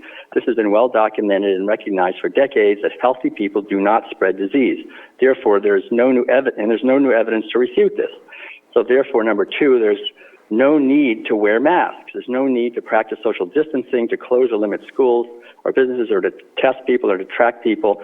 Iceland, which is in the middle of a upsurge in cases, has just removed everything. There's nothing. They're not doing anything anymore because the Department of Health said it's the worst thing to do. You can finish up, please. All right, I'll stop there. Thank you very much, but I just think we need to question all of these things that we're being told. Thank you. Thank you. Is there anybody else that has any public input on the Zoom? I don't see anybody. There are no further hands up. All right, so I will close public input at this point. We greatly appreciate your insight. We'll keep that in consideration. And again, thank you. Thank you, Director Portney, Dr. Pace, and Dr. McLaughlin for today's discussion, and we appreciate you. All right, so I'm going to go ahead and entertain a break. We will come back at 10:35, let's say. Oh, I just wanted to remind everybody that our 10:30 item. 10 items, excuse me. Oh, 10. The cannabis presentation will be postponed till next week.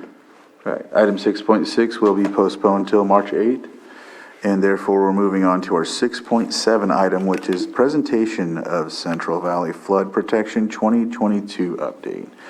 And I'm going to go ahead and pull open the memo so I can properly hand this off to Deputy Director Delagiannis.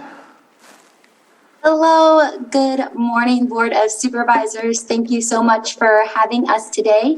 My name is Marina Lajanis, and I am the Deputy Water Resources Director for the Lake County Watershed Protection District. I am excited to be joined here with some friends from the California Department of Water Resources, and we are here today to be giving you all a presentation of the Central Valley Flood Protection Plan, also known as the CVFPP 2022 update. So the CVFPP is California's strategic blueprint to improve flood risk management in the Central Valley. So what this strategy lays out is 3 main ideas, and what these ideas are is the prioritization of the state's investment in flood management over the next 3 decades, the promotion of multi-benefit projects, and the integration and improvement of ecosystem functions associated with flood risk reduction projects. So with that being said, I am super excited to pass it over to Jason Sibley, who's a supervising engineer with California's Department of Water Resources, Division of Multi-Benefit Projects, and Jason serves also as one of the leads for the CVFPP 2022 update. So with that being said, go ahead and take it away, Jason. Thank you for that very nice introduction, Marina. Board members, thank you very much. Again, my name is Jason Sidley with the Division of Multi-Benefit Initiatives. And myself and my colleague from the Central Valley Flood Protection Board, Darren Soon, are here today to brief you on the progress of the 2022 CVFPP update.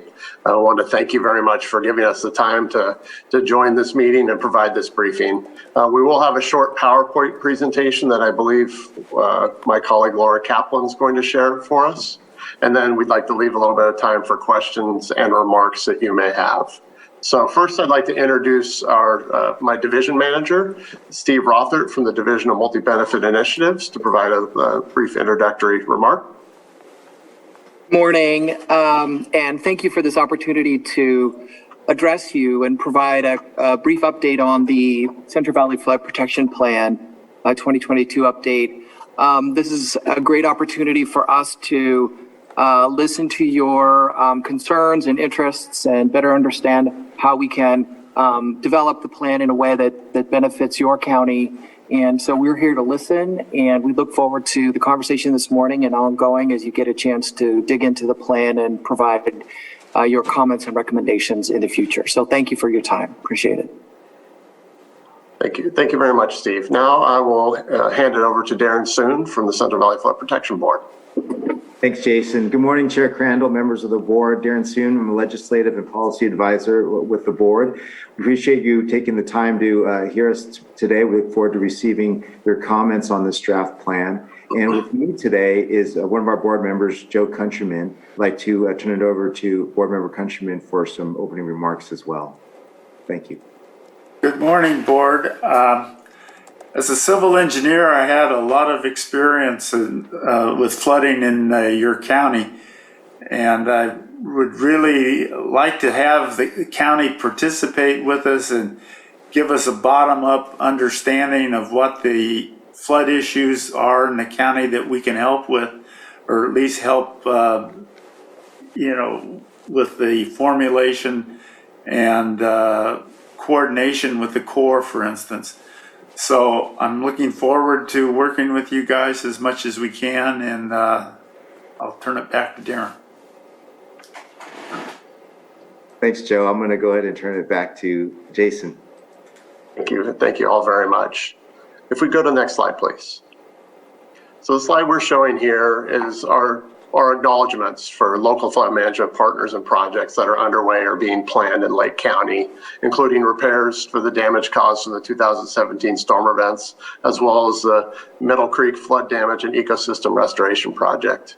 As you may know, we began the flood management planning effort for the CVFPP Central Valley Flood Protection Plan in 2012 and have updated once since 2017. The plan was legislatively mandated, as well as updates every 5 years on the 7s and 2s. So the first one was in 2017. We are currently creating the second update to the plan.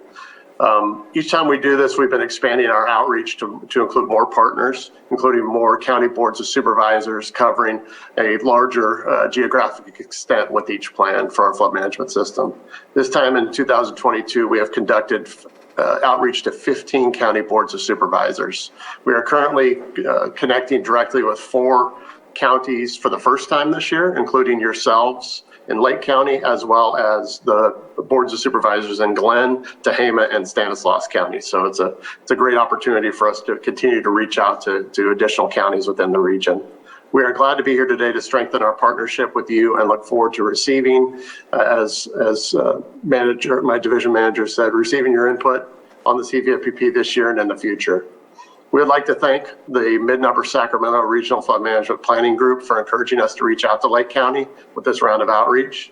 Additionally, we'd like to thank some of your public works staff, including Scott De Leon, Marina De Legianis, and Yulia Osatroff for being so welcoming and helping us to get up to speed on flood management background and projects for Lake County as we prepare for this briefing.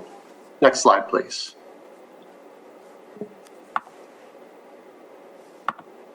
The CVFPP, the Central Valley Flood Protection Plan, builds on significant scientific and collaborative work over the past 15 years. It aligns with the Governor's Water Resiliency Portfolio Initiative and includes a commitment to protect and enhance natural systems. The conservation strategy, which is a major component of the Central Valley Flood Protection Plan, supports all of the CVFPP goals and focuses specifically on promoting ecosystem functions and initiatives. The Central Valley Flood Protection Plan is descriptive. It's not intended to be a funding or permitting decision for specific projects, but prioritizes the state's investment, as Marina highlighted a few minutes ago, in flood management over the next 3 decades. It promotes multi-benefit projects and also looks to integrate and improve ecosystem functions associated with flood risk reduction projects. Next slide, please. The regional flood management planning groups are our primary vehicle for local regional collaboration on flood management planning that rolls up and informs the CVFPP. They started prior to the 2017 update and have continued to play a vital role in our regional planning. The RFP region that supports Lake County is the Mid and Upper Sacramento River RFP, and they have already been incorporating projects in Lake County into the state system-wide investment approach portfolio update for 2022. which is the portfolio of potential management actions that can be implemented over time to help improve the systems in the Sacramento and obviously in the San Joaquin River basins. They've also provided opportunities, challenges, and priorities into what we're calling regional priorities white papers. Each region, each of the 6 RFMPs have put together white papers that have helped guide some of the recommendations and some of the policy discussions in the plan. I understand that your county staff are or will be connecting directly with that regional group also. This is one of the most important ways Lake County can plug into the broader flood management planning within the region and with the state itself. Next slide, please. As a second update to the CVFPP, the 2022 update is updating the body of work that was produced in 2017 with new information and tools. The end result of this update will be an updated investment needs and recommendations to continue implementation of the state system-wide investment approach over the next 30 years. And while the broad strategies and concepts of the state system-wide investment approach have not changed since it was conceived as part of the 2012 plan, but in the context of this iterative planning process, refinements to that vision may be made as changes happen in the flood system, and then the complex variables such as climate change are better understood in our systems. Next slide, please. This is a brief layout of the working draft. So if you're familiar with the 2017 update, it was broken into 4 chapters. We're keeping a very similar layout in 2022, with chapter 1 being that context setting piece. Kind of sets the stage for how the SSIA, the state system-wide investment approach, has been developed, a little bit of history behind the CVFPP, and then dives right into the themes that this draft will be focusing on, including innovation and adaptation to climate change, the effects of climate change, the accountability of our implementation actions towards an intended set of outcomes, some performance tracking, as well as collaboration with other local and state planning and implementation efforts to provide for more effective implementation of the CVFPP.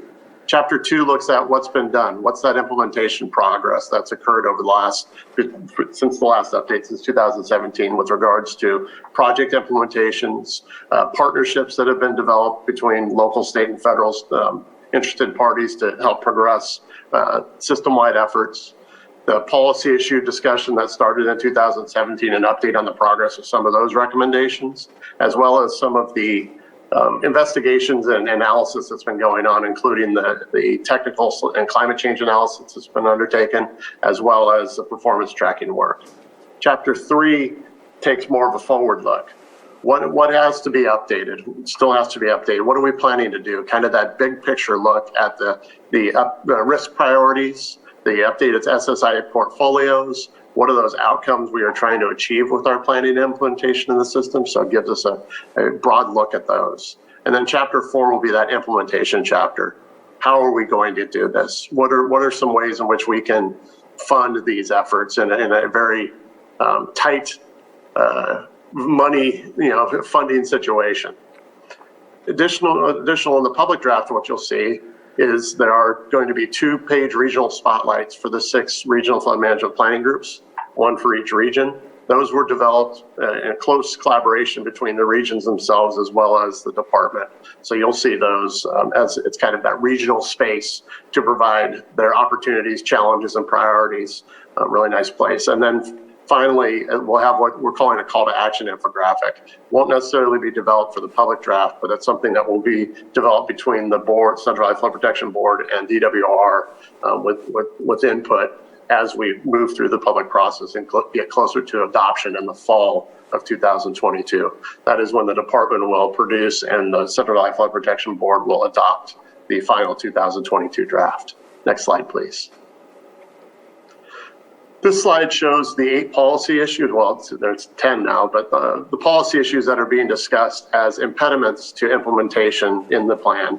In 2017, the 8 policy issues to the left, of the plus sign were brought forward as impediments, and recommendations were developed to help improve those policy issues and make implementation more effective. For 2022, we've added 2 policy issues, one surrounding the issues surrounding equity and flood management, as well as climate change adaptation challenges. And so we're taking a look at all 10 of those when we're providing recommendations on how we can continue to improve each of those policy issues, which will help drive implementation and make it more effective. Next slide, please. So where we are, we put a working draft out in the fall for our interested parties. We got a lot of input from the regional flood management planning groups, as well as some other local municipalities. We are currently going through our final reviews of our public draft, including our DWR and Central Valley Flood Protection Board executive review, with the intent of releasing those documents here in the next month or so. We've also had ongoing consultations with various tribes in the region, as well as follow-ups with these county officials like we're having today, as well as meeting with the Sacramento District of the Corps of Engineers and what's called the Engineering with Nature group within the Corps of Engineers. The public draft will be fully formatted, ADA accessible, so that it can be put up on the DWR website, and which is the main way we will be producing at least the public draft of the document. So you will see that it's come out in the next month or so. Next slide, please. This is the final slide I have. It's just our timeline slide. And so you'll see the top row is the line for the Central Valley Flood Protection Plan itself. You'll see that public draft coming out at the end of Q1, so that within the next month or so.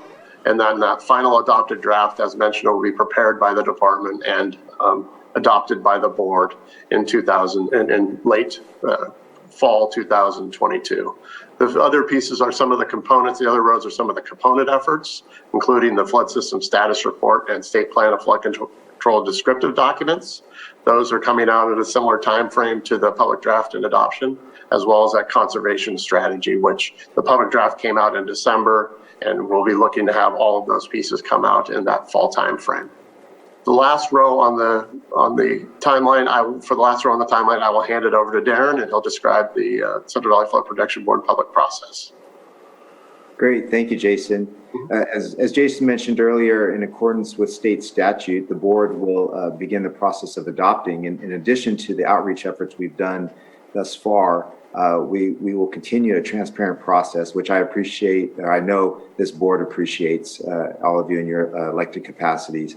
Having a transparent process for the public. To that end, our goal is to hold a public workshop in a public meeting on the Sacramento Basin, one in the San Joaquin Basin, and then one virtually. Of course, the public meetings will be based on or contingent upon COVID protocol with public in-person meetings. So we'll wait to know those aspects or requirements for sure. But then we'll continue to hold public workshops to engage on comments that we've received in the June or July timeframe. We'll also continue to accept comments at the regular public board meetings as well. And with that, I'll turn it back over to Jason. Yeah, that's the slide there that I was talking about.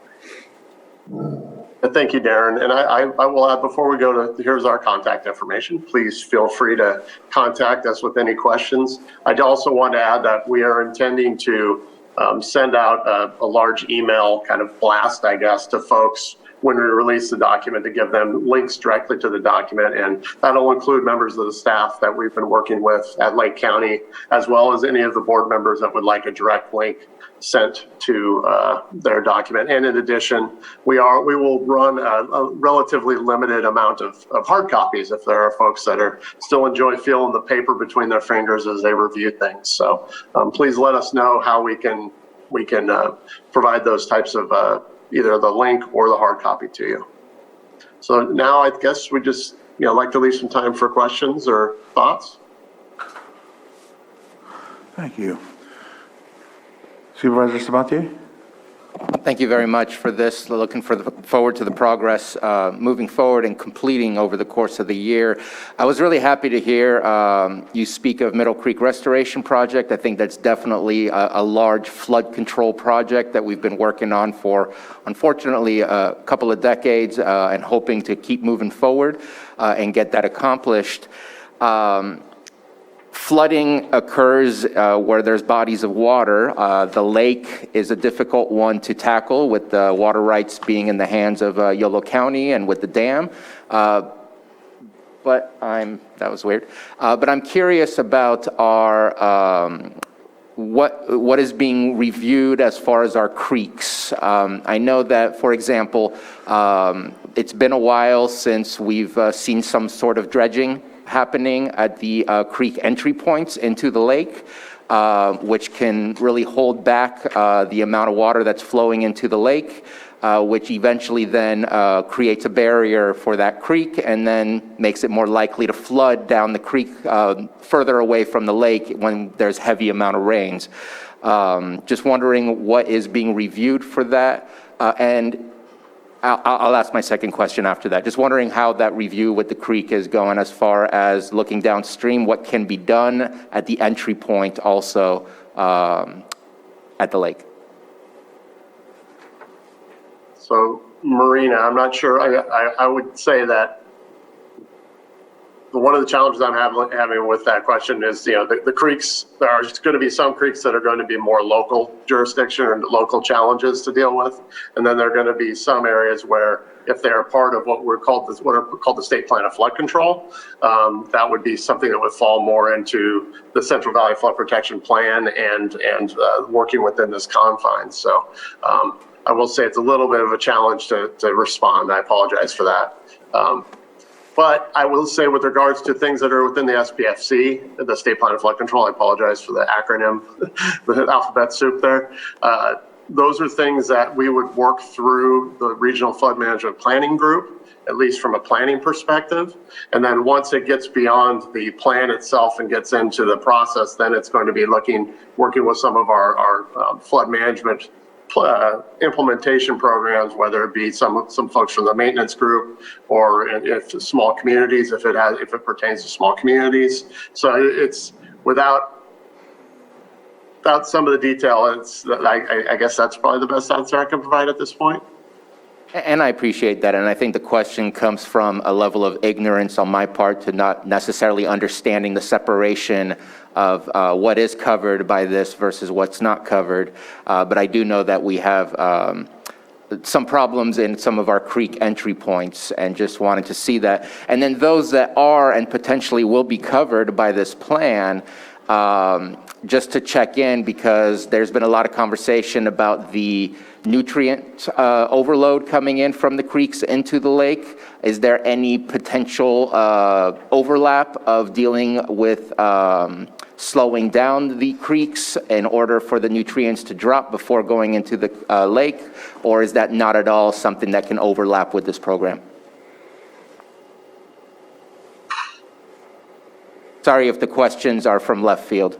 No, it's a good question. And I would say that, things that we are looking at just from an overall, planning standpoint are those multi-benefit type efforts, in which, you're talking about the balancing of the flood management challenges that occur in a creek, but also in this case, the water supply type challenges that come from overload of nutrients into a water supply source. And so I would say, just from a generalized standpoint, that is something that, as we're working with the locals, in this case, as I mentioned, we deal mainly with the regional flood management planning groups. That would be something that they would propose potentially as a multi-benefit type project.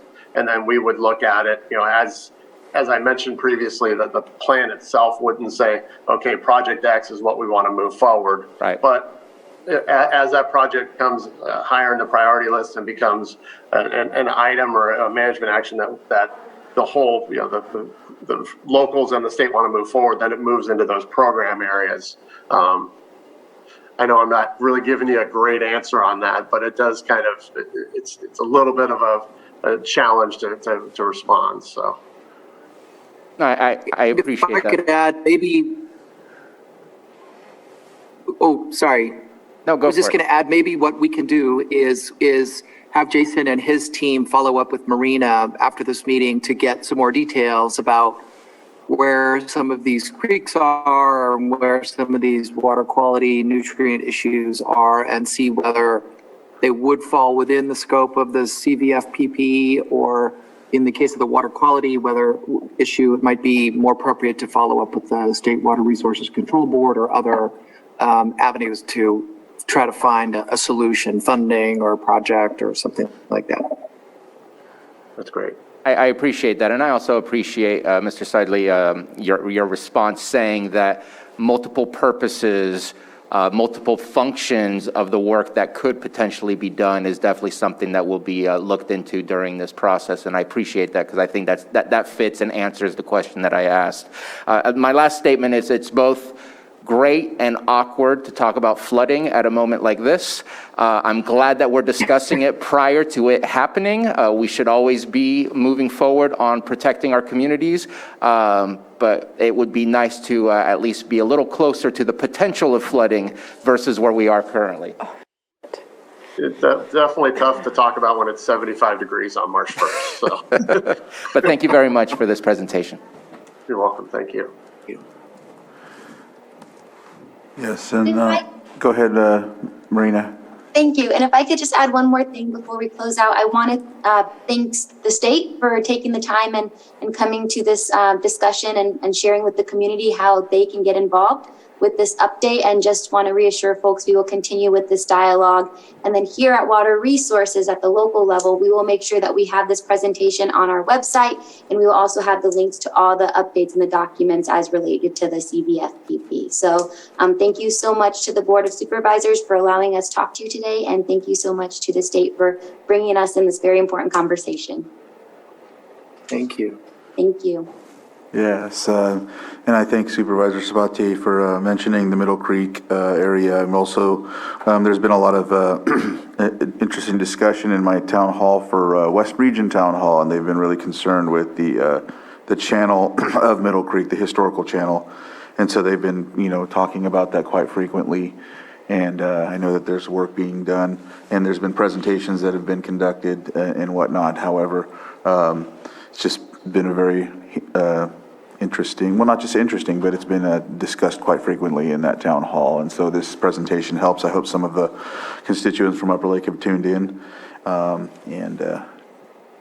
Just wanted to add that. Are there any, I didn't open it for public input, did I?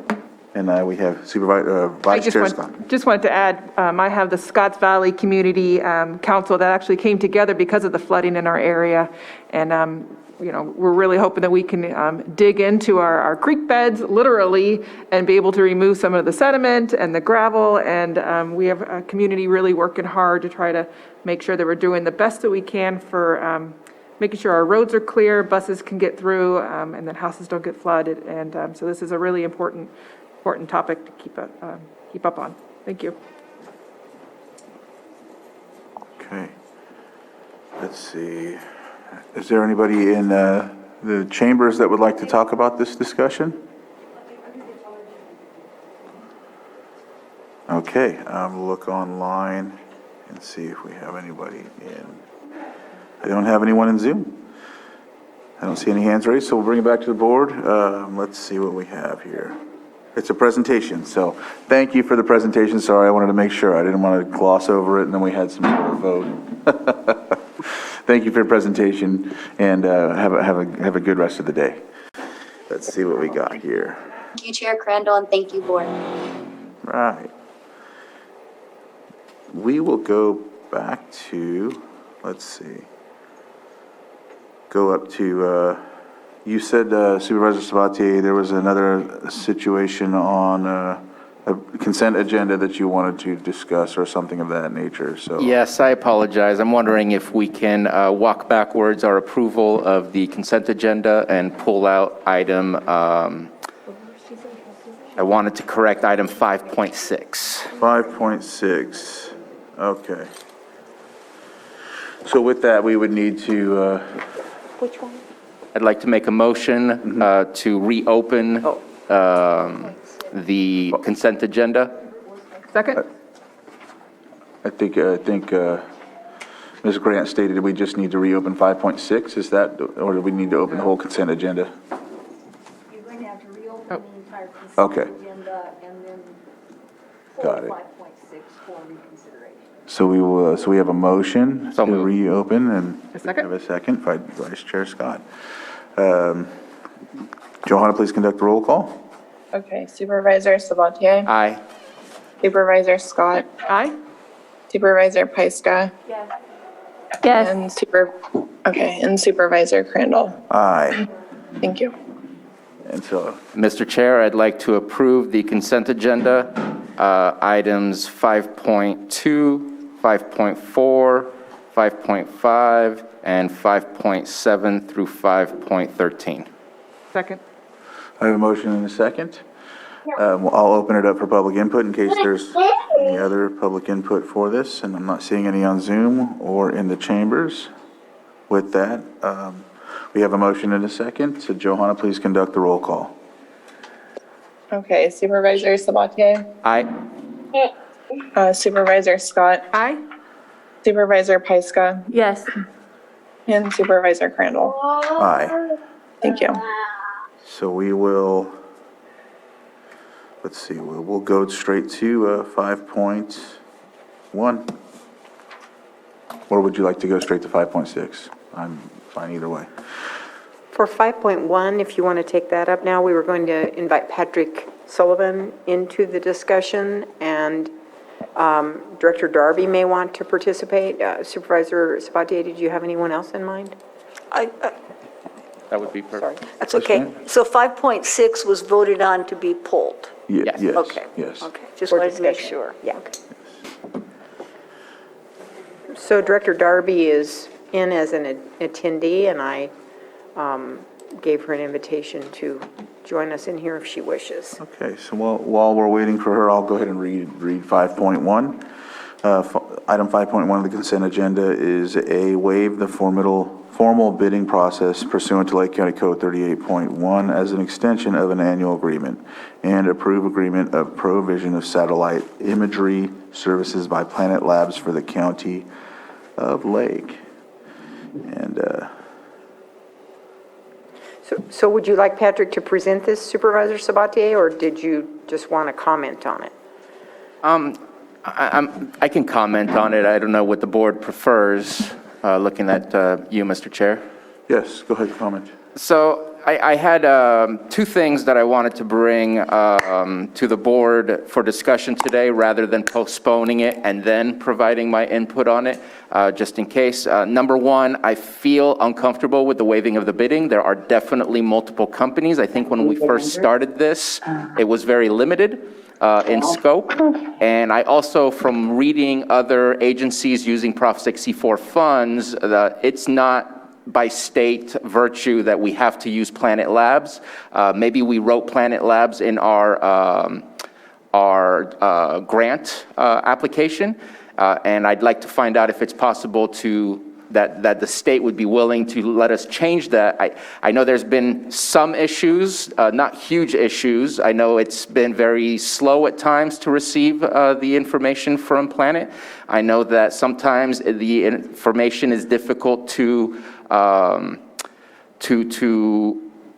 perceive whether you're looking at a tree or a house, or it's not always very clear as to what you're looking at. Depending on what the picture is that you're looking at, cloud cover can definitely make a difference as well. And when I did some Google search, there's at least 5 or 6 companies that I was able to find that use satellite imagery, some of them with some greater level of detail. I don't know if that means greater amount of cost, but I think that a bid, I almost wonder, what is the purpose of the satellite imagery? And that purpose can be put into an RFP that would then help us make sure that we're reviewing the different products to fit our purpose.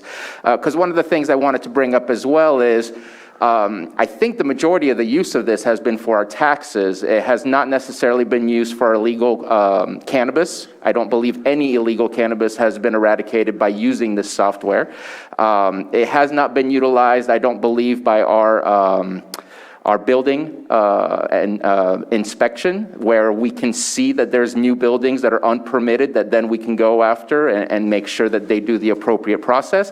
It has not been shared with our sheriff. I checked with our sheriff, and I think that from the contract that I've read with Planet, it's available to the entire county. It's not just available to community development or for cannabis. It can be utilized for the entirety of, this is what we see, how can we utilize this? I think our assessor might be able to use that as well to help them out. So I think there's a lot of things that are available and that we're not using it for.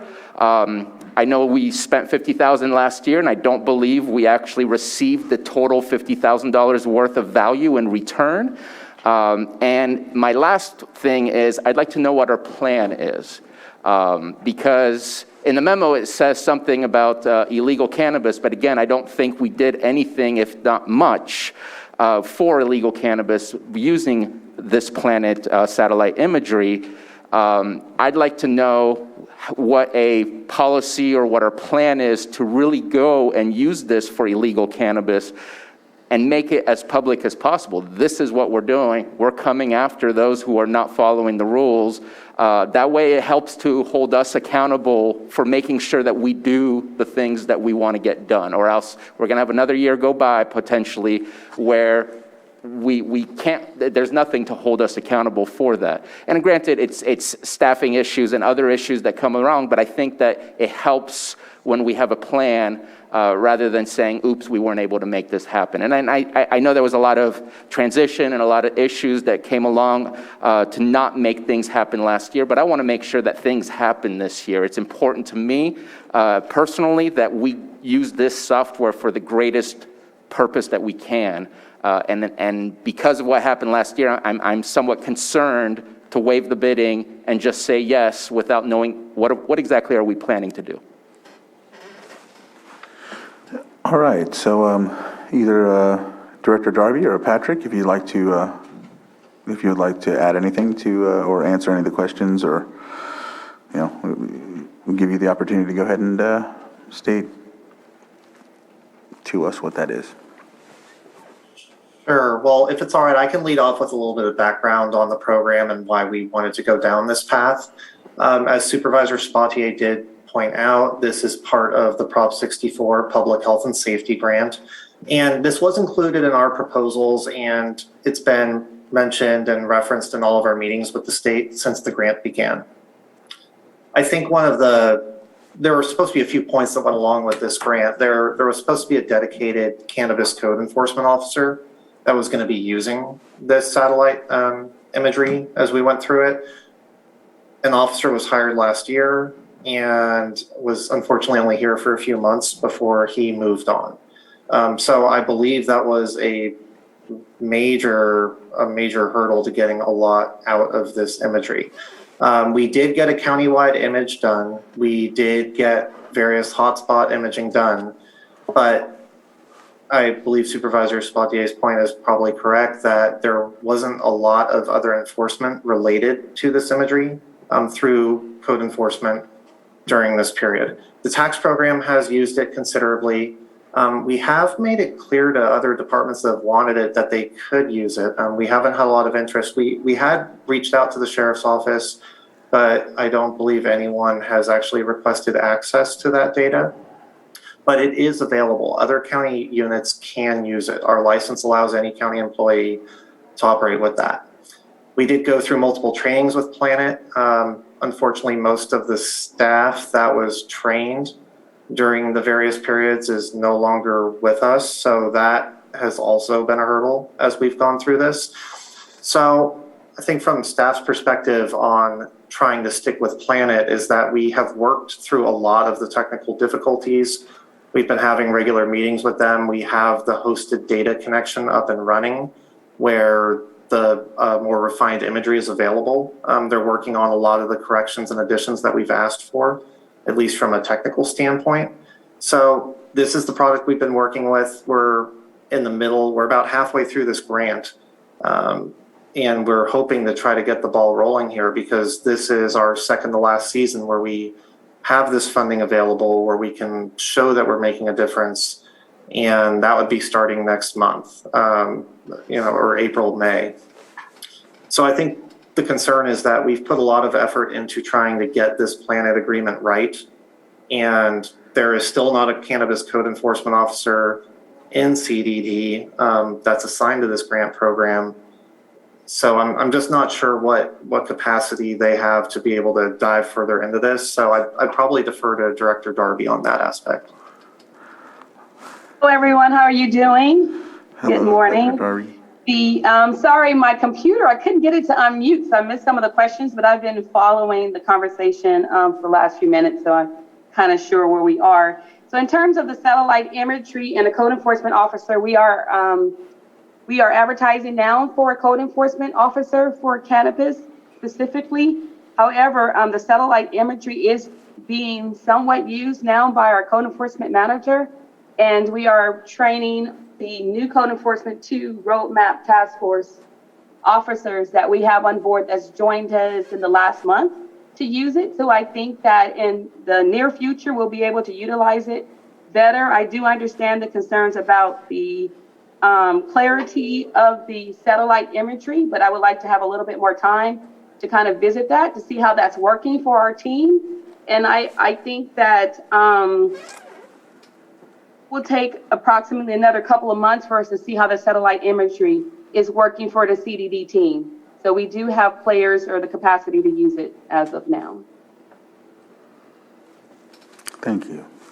Is there another question that was mentioned that I didn't answer? I would say that the one big part for me is I feel like last year's return on our investment was absent in comparison to what was expected. And I'd like to ask, and granted it would be through the board, not me, but my personal opinion, I want to know what our plan is. How are we going to utilize that satellite imagery to go after the things that we are able to catch through the satellite imagery?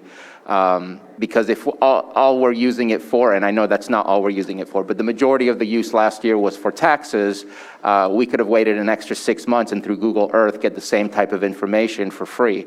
And it just wouldn't be as quick. But I'd like to know what the plan is, and if it's possible to maybe come back and publicly provide a plan to the Board of Supervisors. And again, that has to come from the board, not me. That's just me and my opinion. If there's a need for me to present before the board about the satellite imagery and our proposal on how we would use it, it would be used not only by code enforcement, but also by our planners as we go through each individual application for projects that we receive, whether or not it's a use permit, other types of application that requires review. It would be very beneficial to be used in that sense as well. In addition, it would be a beneficial use for our building officials as they go out and they're dealing with grading issues or tree issues. I can see it being used there as well, but I would like to have the opportunity to come back and present to you a strategy or a plan in which it will be used specifically. That puts a smile on my face. But again, it doesn't need to come from me, it needs to come from the board, so I don't know how the rest of the board feels. Supervisor Pyska? Sure. I have a question, Patrick. How many images are we going to get this year? Is it one image? I know last year there was a long processing period.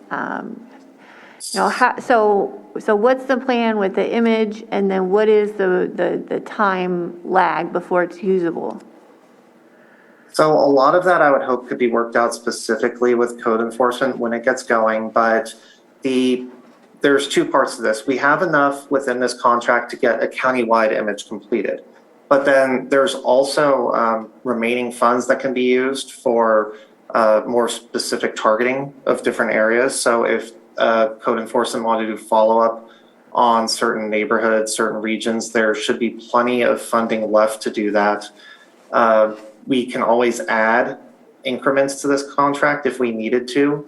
But the highlight of it, and part of the reason that we picked this lower amount last year and the lower amount this year, is we have a large pot of funding left under this grant that's going to expire at the end of 2023, I believe.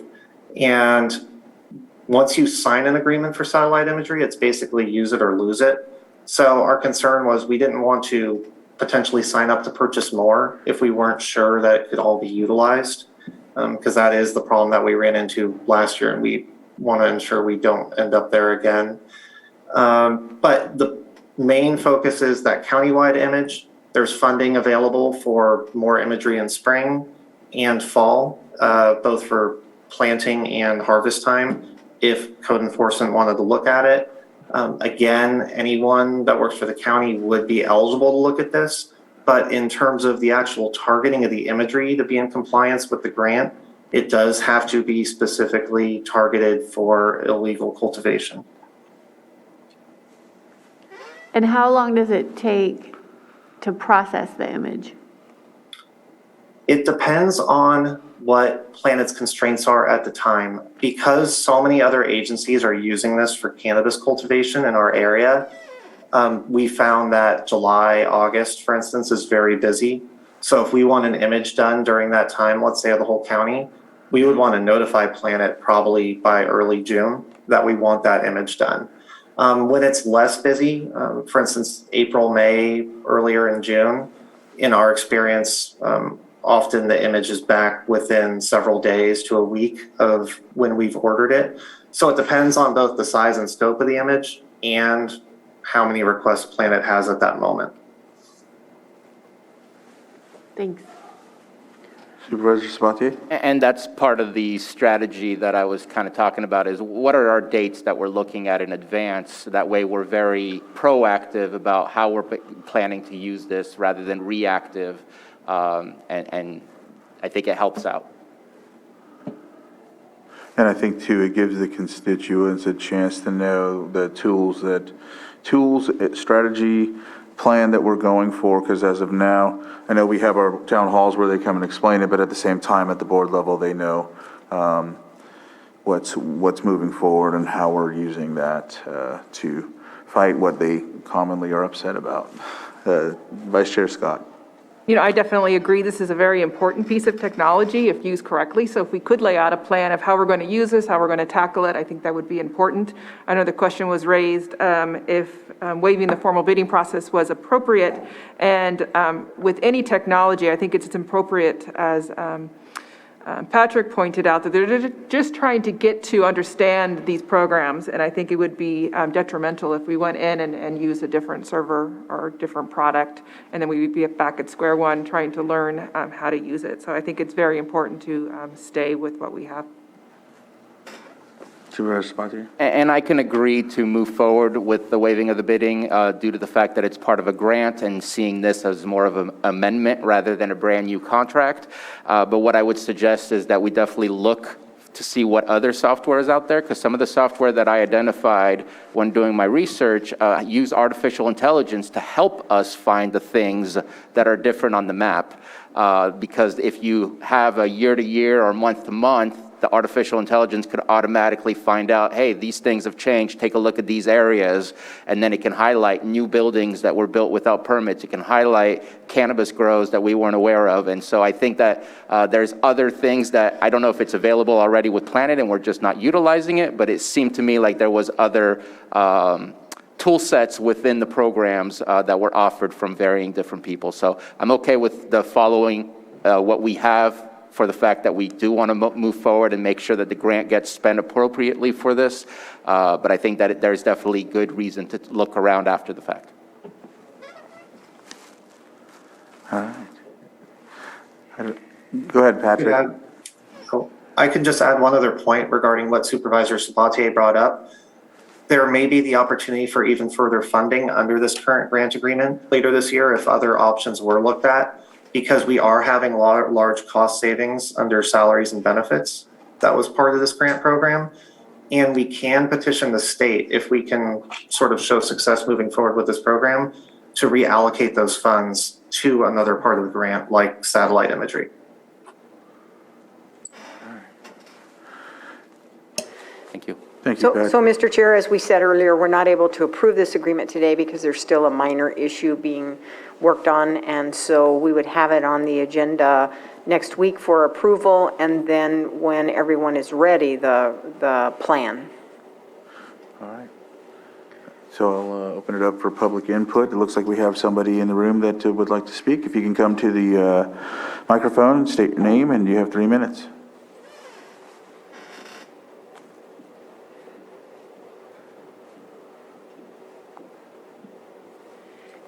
I have not studied it. I'm Joan Moss.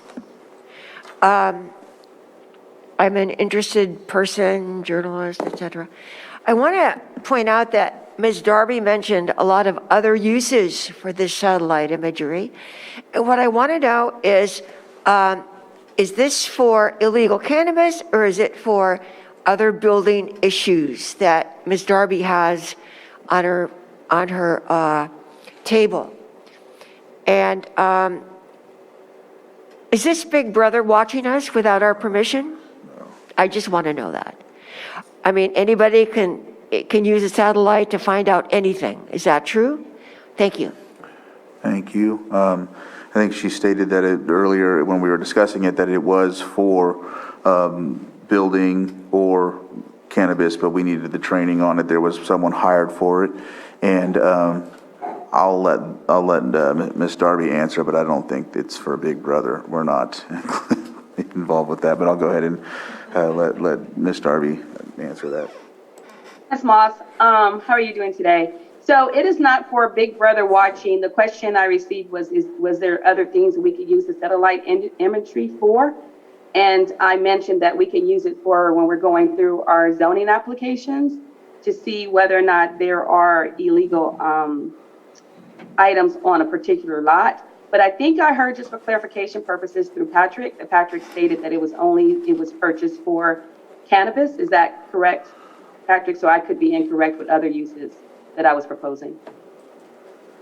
I think the key aspect is because the state is paying for it through this grant, the core primary purpose has to be for targeting unlawful cannabis cultivation. But once we've acquired that imagery, any county employee is allowed to access it and they can use it for whatever purpose they like. Just the targeting of it, the primary purpose has to be for unlawful cultivation. Thank you very much for that clarification. Then in that case, I would propose that we would use it for our zoning applications as well as it relates to trees on a property or just to see behind a fence. Sometimes when code enforcement goes out to sites, they can't see behind fencing. So that would be one of the other tools that we can use the satellite for. Thank you for the responses. Supervisor Sabatier? And if I may, I wish there was a better term than Big Brother, but it's a more recent version of what we all look at when we look at Google Maps and Google Earth, except that I think that the important part is look around and what's happening in our county on Google Earth and start changing the timeline and see that people are absolutely devastating our environment, and we're not necessarily aware of it until we start utilizing this type of technology. And we need to be cognizant of it happening as quickly as possible rather than finding out 10, 20 years later that there's been an environmental crisis occurring in a specific area. And so I think that this is a really important tool to have. I don't see it as Big Brother, but it is a camera system. We can't see license plates. We can't see check numbers. We can't see we talked about the clarity of it. It makes it difficult already to kind of decide what it is that we're looking at certain times. But just like Google Earth, you can recognize the majority of it. It's when you're looking for something very specific that at times it can be a little blurry. All right. So I'm looking in the Zoom room. I don't see any hands up there. Nope. So we'll bring it back to the board. And so it sounds like we're going to move this to next week as well? Yes, it will be on the consent agenda next week for approval. Okay. Thank you very much, Patrick. And I have one more question. Sorry. No problem. Go ahead. When you're scheduling with Planet, is there any leeway to kind of change the date last minute? I'm just concerned if we're planning on doing this in July or August and we're having smoke. Is there a way to kind of adjust the dates on the fly if we have to? Supervisor Pyska, yes, they do have the ability to change dates as they go. Part of their programming also will identify if there is too much cloud or smoke cover, and they'll keep trying to redo the image until they get one that has less smoke or cloud cover. So they guarantee a certain degree of clarity. And I have talked to them before about an image where we were dissatisfied with it, and they didn't have any problem redoing it. It should not count against our use quota if we need to redo it or change a date due to wildfire, let's say. Okay, thank you. All right. Thank you. Oh, I'm sorry, this is Director Darby. For clarification purposes, so if it's going to be on the consent agenda on March the 8th, that would mean that you would want the plan of action from CDD prior to that on how we would actually use the strategy to use the... No, what are you looking towards that timeline? I'm not going to give a specific timeline. I'm going to let Director Darby make that decision based on her staff and her capacity.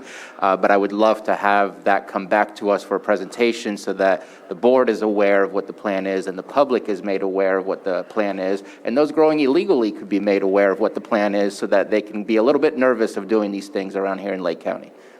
Okay, thank you for the clarification. Thank you for the question. All right, so it looks like we will finish that item and look for it on the agenda next week. I know so we'll move on. I know 5.3 was pulled till next week as well, right? 5.3 is pulled indefinitely. Okay. We'll just see what it needs in the future. Okay. And with that, we will move on to 5.4. Is that the one you pulled? 5.6. 5.6, sorry.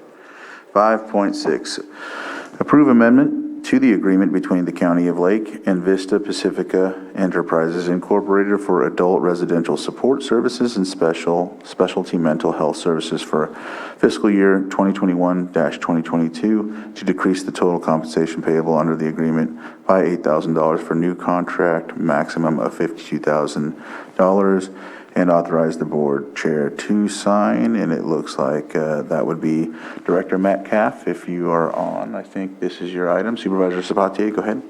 And I just want to simplify the process. There's nothing wrong, in my opinion, with the contract or the amendment.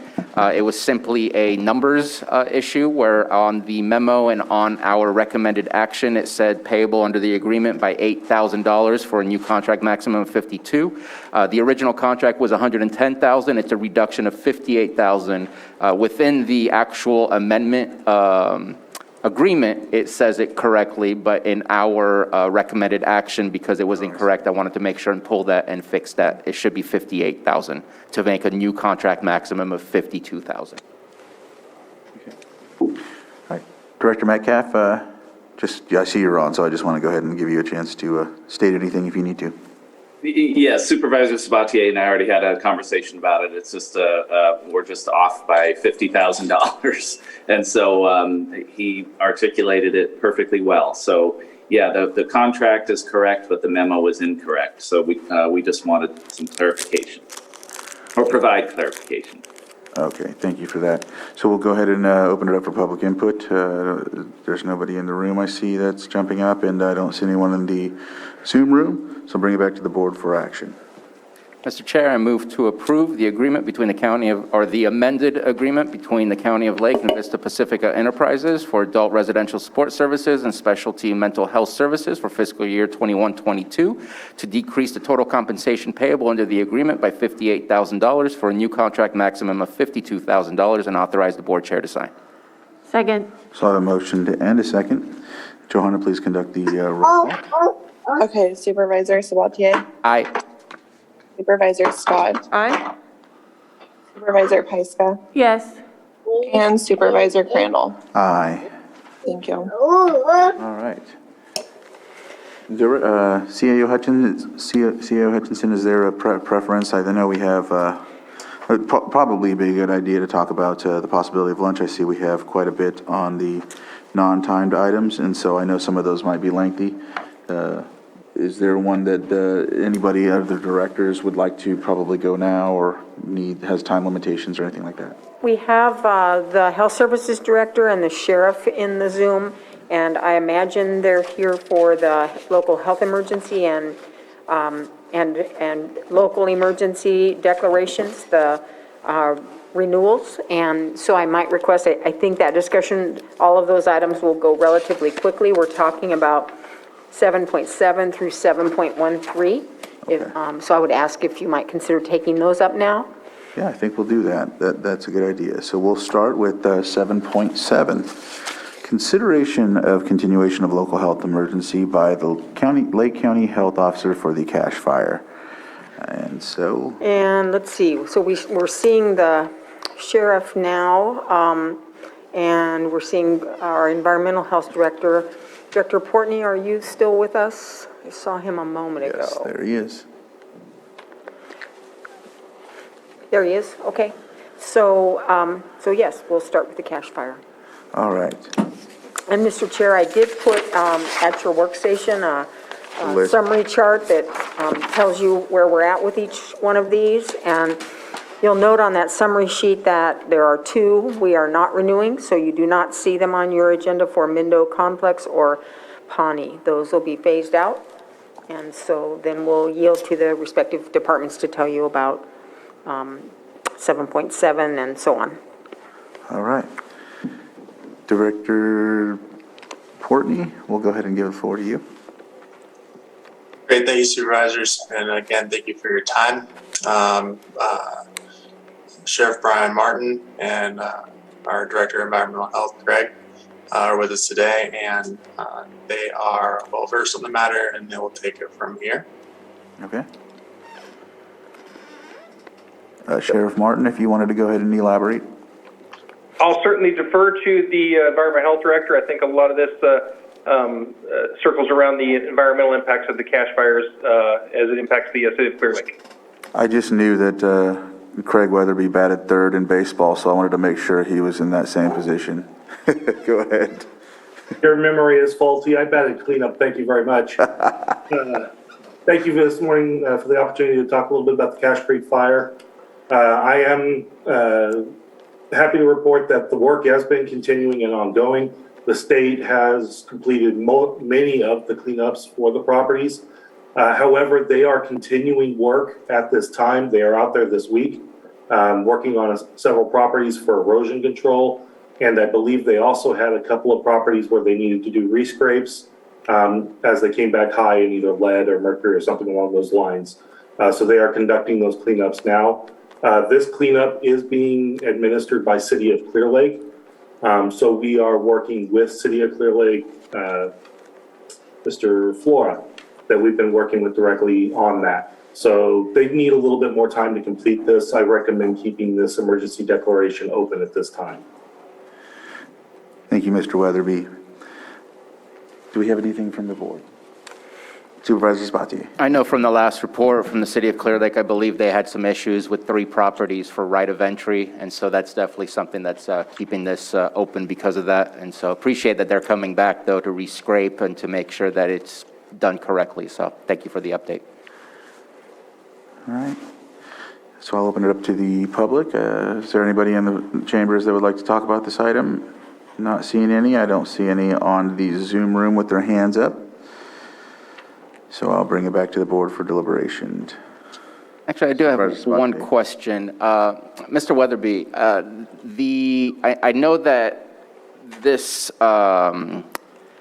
emergency declaration was done because of the debris, but there are still some homes that are not connected to a water source at this moment in time, especially the ones in the Cache Creek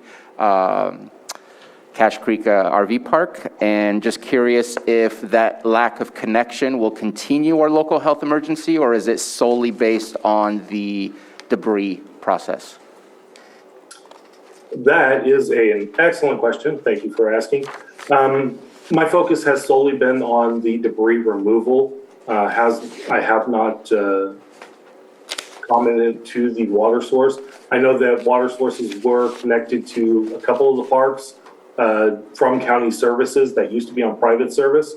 So they do now have emergency connection. I'm not familiar with the remaining of the projects, and it might be worth looking into their water status before we close out the Cache Creek emergency proclamation. Thank you. Thank you. Okay.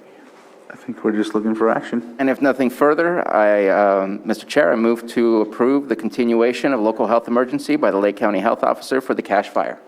Second. So I have a motion and a second. Johanna, please conduct the roll call. Okay, Supervisor Sabatier? Aye. Supervisor Scott? Aye. Supervisor Pyska? Yes. and Supervisor Crandall. Yes.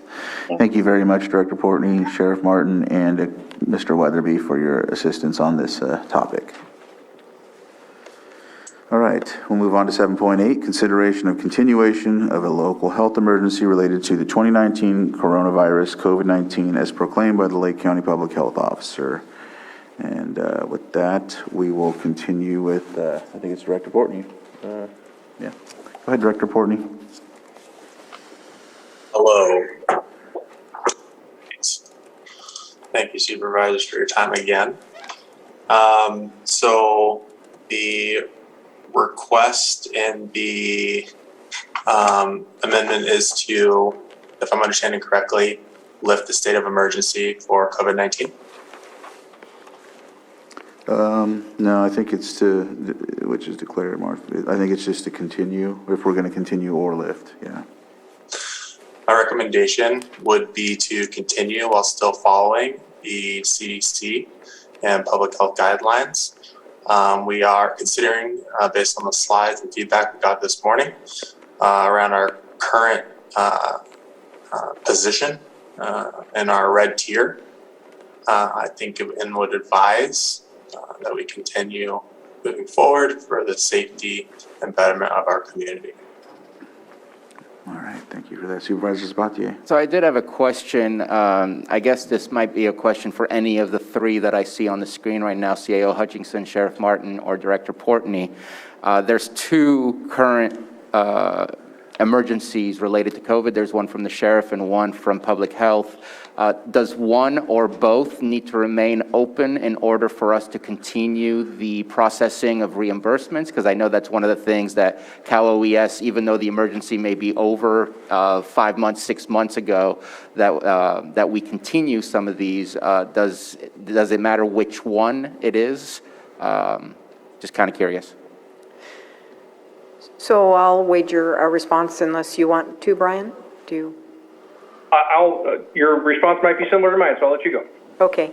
So with the local health emergency, which is what we're discussing right now, keeping that open enables the public health officer to have powers to make orders related to that. There are presently none in place. We're operating under the state order. So that's about as far as I can go in answering your question, Supervisor, although Anita may have more to say on that.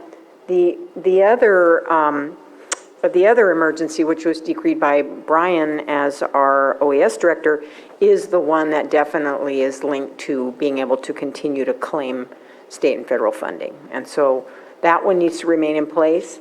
I don't know much more to say about the local health officer one. Yeah, if I could add comments to that. So that will be important to leave it open, and this is why. We aren't out of the woods yet, and our hospital infrastructure and our infrastructure in general, whether it be jails, schools, hospitals, we still need to track this stuff, utilizing our epidemiologists and case rate within community.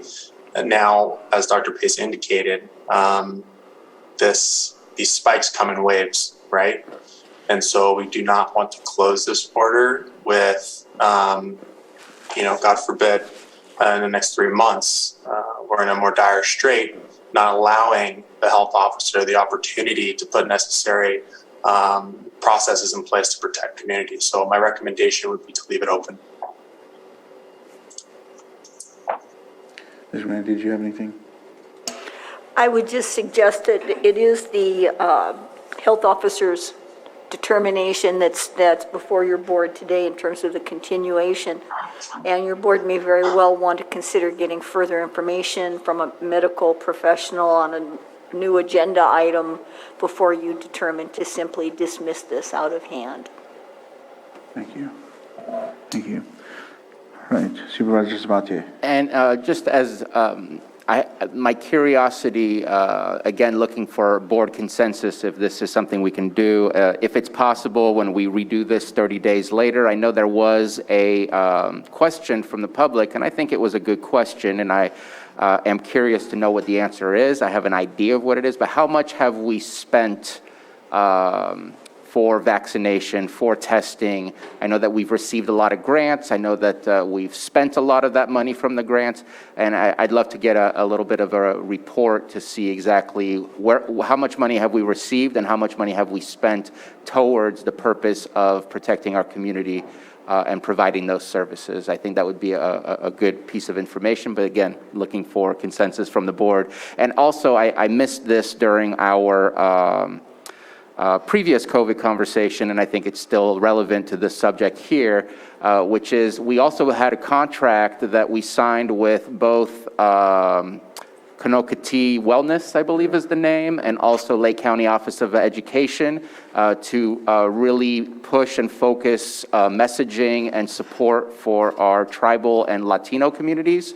It would be nice to also get a little bit of feedback on how that's done, because seeing the numbers that was provided just earlier, granted it was only for the month of February, it wasn't for a very long-term look, shows me that while it may have had good intentions and may have had some efforts made, that it didn't really show up in numbers. And so I would be very curious to understand exactly what has been done and what has been attempted, because I think that there's learning moments from those things, and I'd love to better understand how those funds were utilized and what was the return on those funds.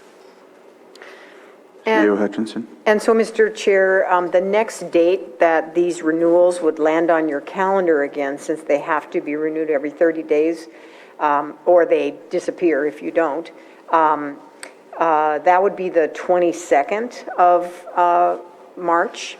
And that would certainly give Dr. McLaughlin an opportunity to get his feet on the ground and perhaps have a recommendation to associate with what this happens next with this particular one. In terms of the department's ability to provide the financial information requested, it's possible, I'm looking at JP, but it's possible we may need more time. His department is in transition as they build the finance side of the house, and we would also likely need to confer with the Auditor Controller's Disaster Finance Office. And so JP, I don't know what your thoughts are on that, but I'm not sure we can do that immediately. Yeah, I find great value in Supervisor's comment regarding an update of what it looks like with the idea of hopefully coming out of COVID and our successes. I would like to bring that report to the board. And we do and are actively on, we have just hired a finance lead, and we do plan on putting together a portfolio of our current state financially in regard to COVID and expenditures, and we will do our due diligence getting that to you. We would need to continue to onboard Dr. Eric, which will let's see, if we could have a solid month, realistically, to finish the onboarding, get our finance onboarded, and shift through the finances, we can pull some information together to be able to present. And from there, if any additional information is needed, we will take that and come back with more specific asks. Thank you for that. I think that's amenable. I think see people agreeing to that. Just to clarify, this renewal can't wait a full month. We would have to have that on the 22nd agenda. We can just put it on consent if your board wishes, based on what Director Portney is saying, and then he can come back with the broader discussion sometime thereafter to give him his month. We'll still pass it, but just knowing that we're having that, I think is a good thing. Thank you very much for that. I opened public input for this. No. Okay, I did. Okay, I have public input. If you have something you'd like to bring, question, come forward, and you have 3 minutes.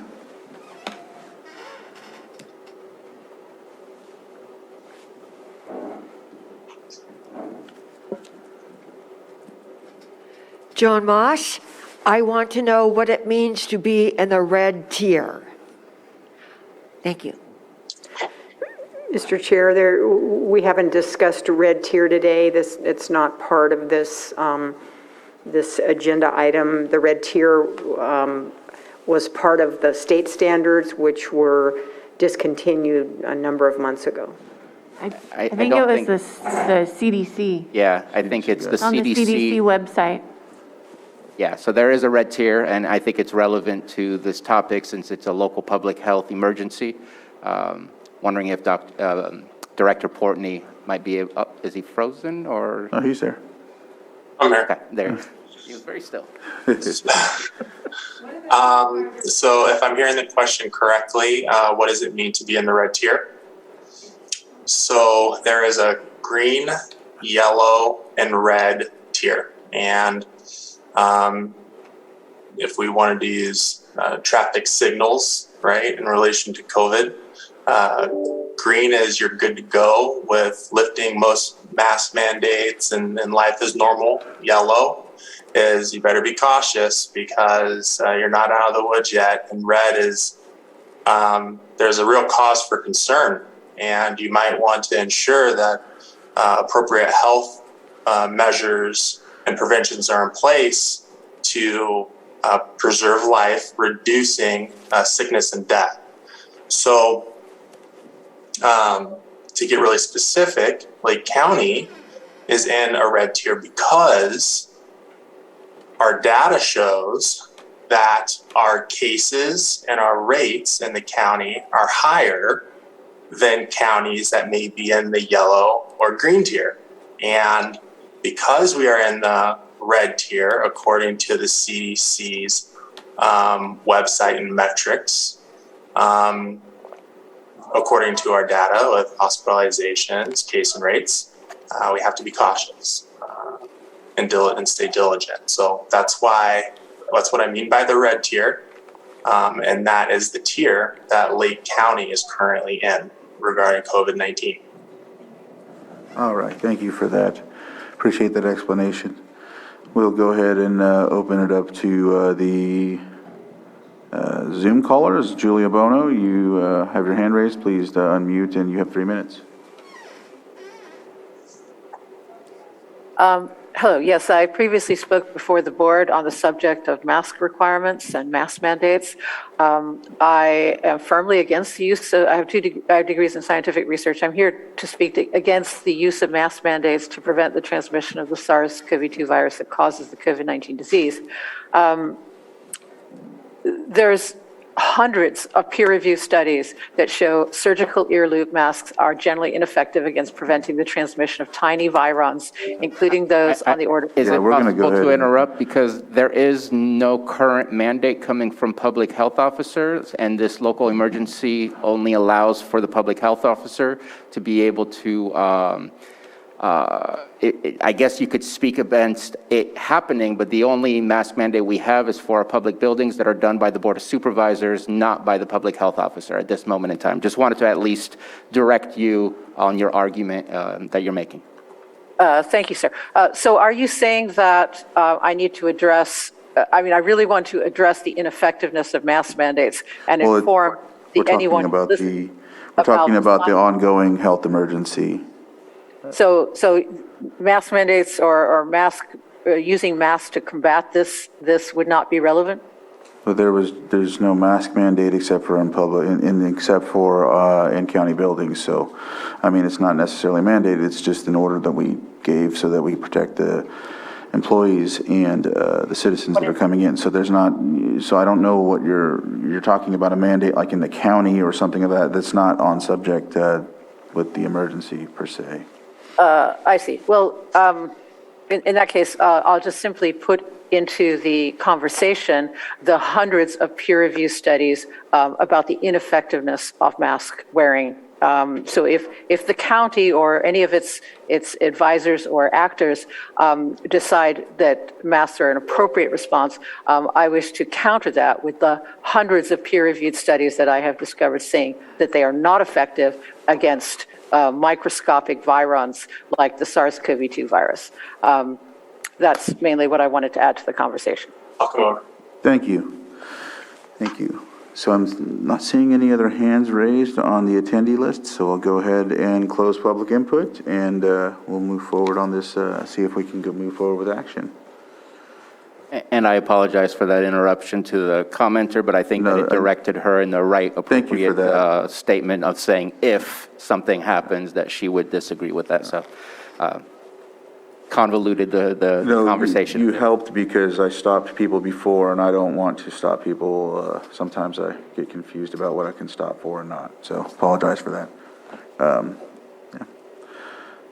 And if there's nothing further, Mr. Chair, I move to approve the continuation of a local health emergency related to the 2019 coronavirus COVID-19 as proclaimed by the Lake County Public Health Officer. Second. I have a motion and a second. Johanna, please conduct the roll call. Okay. So Supervisor Sabatier? Aye. Supervisor Scott? Aye. Supervisor Pyska? Yes. And Supervisor Crandall? Aye. Thank you. Right, 7.9, consideration of continuation of local health emergency and order prohibiting the endangerment of the community through the unsafe removal, transport, and disposal of fire debris for the LNU complex wildfire. And this Supervisor Scott, well, it says actually Dr. Pace, I'm sorry. I'm looking at the 2 and it says something else, so. Well, who? This one would be Director Portney and Environmental Health Director Weatherby. Thank you, Supervisors. Good to be with you. I'm going to pass this to the expert, Director Craig. I'm back. LNU Lightning Fire Complex is a little bit more complex than Cache Creek. 90% of the work has been completed and properties have been returned back to the property owners. Work was amazingly well done by the state, and we appreciate their assistance. We do have one remaining property that's actually over 2 contiguous properties that is still pending private cleanup. That particular process has been made difficult by ongoing litigation with the state. So it is remaining uncleaned at this time. And that's why we are keeping the LNU open so that that debris, when they can get done with their litigation, can get to the landfill and they can complete their cleanup process. Thank you, Director Weatherby. Supervisor Sabatier? Yeah, I was just curious, have any mitigations been done to help ensure that the debris that is left over on that property does not extend further than those properties after rain and other kind of elements? There were initial, the program was, or this particular property was initially put into the program for cleanup. However, due to the nature of what happened, and I'm not at liberty to discuss the specifics of the property, this debris basically made it through 2 winters, and much of the debris may have washed down into the creeks and so forth, exactly what we did not want to have happen with these properties. But again, the ongoing litigation with the state, we are in a holding pattern until they can get that dealt with. Thank you. All right. Is there anybody that would like to, I'll open it up for public input. Not seeing anyone. I will look online. I don't see anyone there, so I'll bring it back to the board for action. Mr. Chair, I move to approve the continuation of a local health emergency and order prohibiting the endangerment of the community through the unsafe removal, transport, and disposal of fire debris for the LNU complex wildfire. Second. So I have a motion by Supervisor Sabatier, second by Vice Chair Scott. Johanna, please conduct a roll call. Okay, Supervisor Sabatier? Aye. Supervisor Scott? Aye. Supervisor Pyska? Yes. And Supervisor Crandall? Aye. Thank you. They said it right at the exact same time, so. I only heard one. The other one was closer. Next is 7.10, consideration of continuation of local emergency in Lake County in response to the LNU lightning complex wildfire. And so I know we just talked about that in the other discussion. I think we're just... Yeah, this is the Sheriff OES Director There we go. declaration. Thank you. Good morning, and for the reasons stated in the previous item and in support of environmental health efforts to clean up and with the ongoing litigation, the staff's recommendation to consider this proclamation or continue this proclamation until those situations have been mitigated and taken care of. Okay. Thank you, Sheriff Martin. Is there any, I'll open it up to the board for open it up for comment. And is there any public input that would like to be discussed? I don't see any in the board chambers. We will look online, and I don't see any there as well. So bring it back to the board for action. Mr. Chair, I move to approve the continuation of a local emergency in Lake County in response to the LNU Lightning Complex wildfire event. Second. So I have a motion and a second. Joanna, please conduct the roll call. Okay, Supervisor Sabatier? Aye. Supervisor Scott? Aye. Supervisor Pyska? Yes. And Supervisor Crandall? Aye. All right, so we will move on to 7.11, consideration of continuation of local emergency due to COVID-19. Sheriff Martin. Thank you, Mr. Chair. As has been the topic of many conversations at these board meetings, we were dealing with the COVID-19 pandemic. The proclamation was made early on. It's been continued. It's going to be staff's recommendation to continue it for several reasons. These proclamations allow us to obtain support in response to the COVID-19 pandemic. We're clearly not out of the woods, as we've heard earlier in the meeting. We received support as a result of this proclamation in our response at the jail, in our response in the court systems. We received support for reimbursement for testing, PPE supplies, and various operations that are related to that. As long as we still have these expenses ongoing that we're certainly not budgeted to handle on a day-to-day business as a county government, and this proclamation allows us to access some of that funding so we can deal with this and not take away resources from other vital services, it would be prudent and recommended to continue with continue the proclamation of a local emergency related to COVID-19. Thank you, Sheriff Martin. Is there anyone thing from the board? Questions? Public input? I'll open it up for public input. Not seeing anyone in the Zoom room or in the chambers. Bring it back to the board for action. Mr. Chair, I move to approve the continuation of a local emergency due to COVID-19. Second. I have a motion and a second. Johanna, please conduct the roll call. Okay, Supervisor Sabatier? Aye. Supervisor Scott? Aye. Supervisor Pyska? Yes. And Supervisor Crandall? Aye. Thank you. We will now move on to 7.12, consideration of continuation of an emergency declaration for drought conditions. Sheriff Martin. Thank you, Mr. Chair. The drought is obviously ongoing, and it's predicted it will continue to go on throughout the next year. We heard recently that this is the worst drought in 1,200 years in California. We did not receive the amount of rainfall that we would like to have seen so far, and it's not anticipated that we're going to get enough rainfall to do away with the current drought conditions, and they're expected to continue.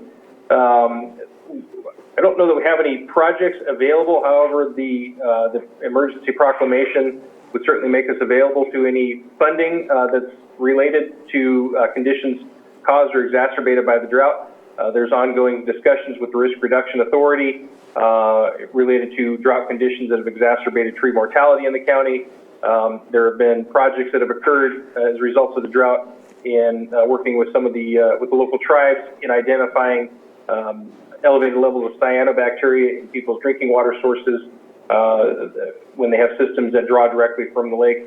So I think it's very clear that we're not done with the drought. We're going to continue to have issues with the drought, and leaving this urgency active and continuing it will assist us in our response. Thank you, Sheriff Martin. I don't see any hands up in the board chambers here for our supervisors. Is there any public input? I'm not seeing any there. We'll look in the Zoom room, and I'm not seeing any there either, so I'll bring it back to the board for action. Mr. Chair, I move to approve the continuation of an emergency declaration for the drought conditions. Second. So I have a motion by Vice Chair Scott, second by Supervisor Pyska. Joanna, please conduct the roll call. Okay, Supervisor Sabatier? Aye. Supervisor Scott? Aye. Supervisor Pyska? Yes. and Supervisor Crandall. Yes. Thank you. All right, 7.13, consideration of a continuation of a local emergency by the Lake County Sheriff OES Director for the cash fire. And again, Sheriff Martin, as we heard, thank you, Mr. Chair, as we heard from the Environmental Health Director, cleanup is still continuing. We've been requested by the City of Clear Lake to leave our emergency proclamation in place as they finalize their recovery efforts. We'd like to keep this proclamation ongoing in support of the city's cleanup efforts, as well as our own Environmental Health Director's cleanup efforts. So it's staff's recommendation that we continue this proclamation as well. Thank you, Sheriff Martin. I'm going to open it up for public input. Is there anybody in the board chambers that would like to say anything? Not seeing anything. Looking at the Zoom room. Nobody there. Bring it back to the board. It looks like Supervisor Sabatier has his hand up. I just wanted to thank staff. I know that we made a request to come back and provide us a brief summary of why these were still on our consent agenda. We've already cleaned off a few and that are being discontinued, which is great. And also now we have a better understanding of what's left over in order to get these emergencies to be completed and off of our agenda. So really appreciate that from staff. All right. And with that, if there's nothing more, I move to approve the continuation of a local emergency by the Lake County Sheriff OES Director for the cash fire. Second. I have a motion and a second. Johanna, please conduct a roll call. Okay, Supervisor Sabatier. Aye. Supervisor Scott. Aye. Supervisor Pyska. Yes. And Supervisor Crandall. Aye. Thank you. Thank you. All right, so we got through through those continuations and declarations of emergencies. Like we talked about, is this a good stopping point for lunch, or do we want to trudge forward? If your board wishes, I think this is a reasonable stopping point. My estimate is that you may have an hour and a half to 2 hours of additional business with your remaining agenda items, and so refueling would probably be good. I think that's a great idea as well. It's 12:05 right now. Are we looking at an hour? 1:05? 1:05 sounds good. Returning at 1:05. All right, looks like we'll return at 1:05 for lunch break. Thank you, and we'll see you then. And we're at 1:05. Just put on the Zoom account. All right. Welcome back, everybody, from the lunch break. Could I do a quick sound check, Mr. Chair? I want to make sure Matthew's got us. Yes. And Johanna as well. I'm here. I can hear you well. Thank you. Thank you. Okay. Welcome back. We will go ahead and take up our next item on the agenda. I'm thinking we'll go to the extra item, 4.1. Yeah.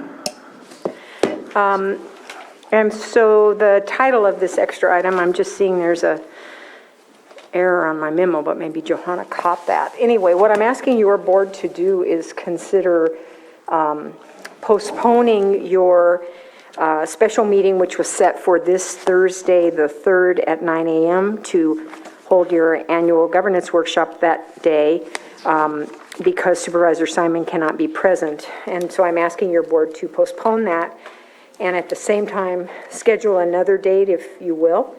And so some dates I wanted to propose. Originally, we were looking at possibly 1 week later on the 10th. However, it's since been determined that that isn't a good date because the Planning Commission is meeting the same day. Not only are they in here, but they are using the Zoom webinar function. So even if we wanted to do your board's governance workshop in Zoom only, we would not have the webinar feature because it will be in use. So looking at other dates, dates that I wanted to throw out are March 9th or March 11th. And Carolyn Purdy is in the Zoom with us as well and can look further, or at least she was earlier. Yeah, there she is. I'm going to bring her in. Carolyn has access to the Chamber's calendar if we need it to find a date. All right.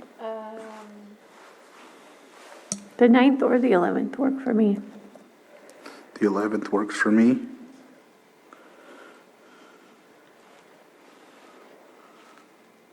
The 9th would be better, but I could do the 11th. And for the 9th, I have a LTA APC meeting. And so since both myself and Supervisor Simon are on there, I'm guessing that Supervisor Simon will not be able to make it at that one either. And so I think that I need to be at that meeting. But the 11th is wide open. If it happens to be the 9th, I'll see what I can do to figure it out. I also have the RCRC meeting on the 9th. And then the 10th is a Blue Ribbon Committee meeting, so I'm actually grateful it's not that day either, so, yeah. So I think I'm hearing 3 for the 11th. Did you say the 9th was your preference? I could do, Supervisor Pyska? oh, I could do the 11th. I'm free both days. Oh, okay. Sounds like the 11th. 11th, The 11th at 9 a.m.? yeah. And Carolyn, just to confirm, no conflict in the chambers? No conflict, that works. Can So Kim then, change the calendar alert? the auto-populating on your calendar? Yeah. Yes, we'll work on getting that changed.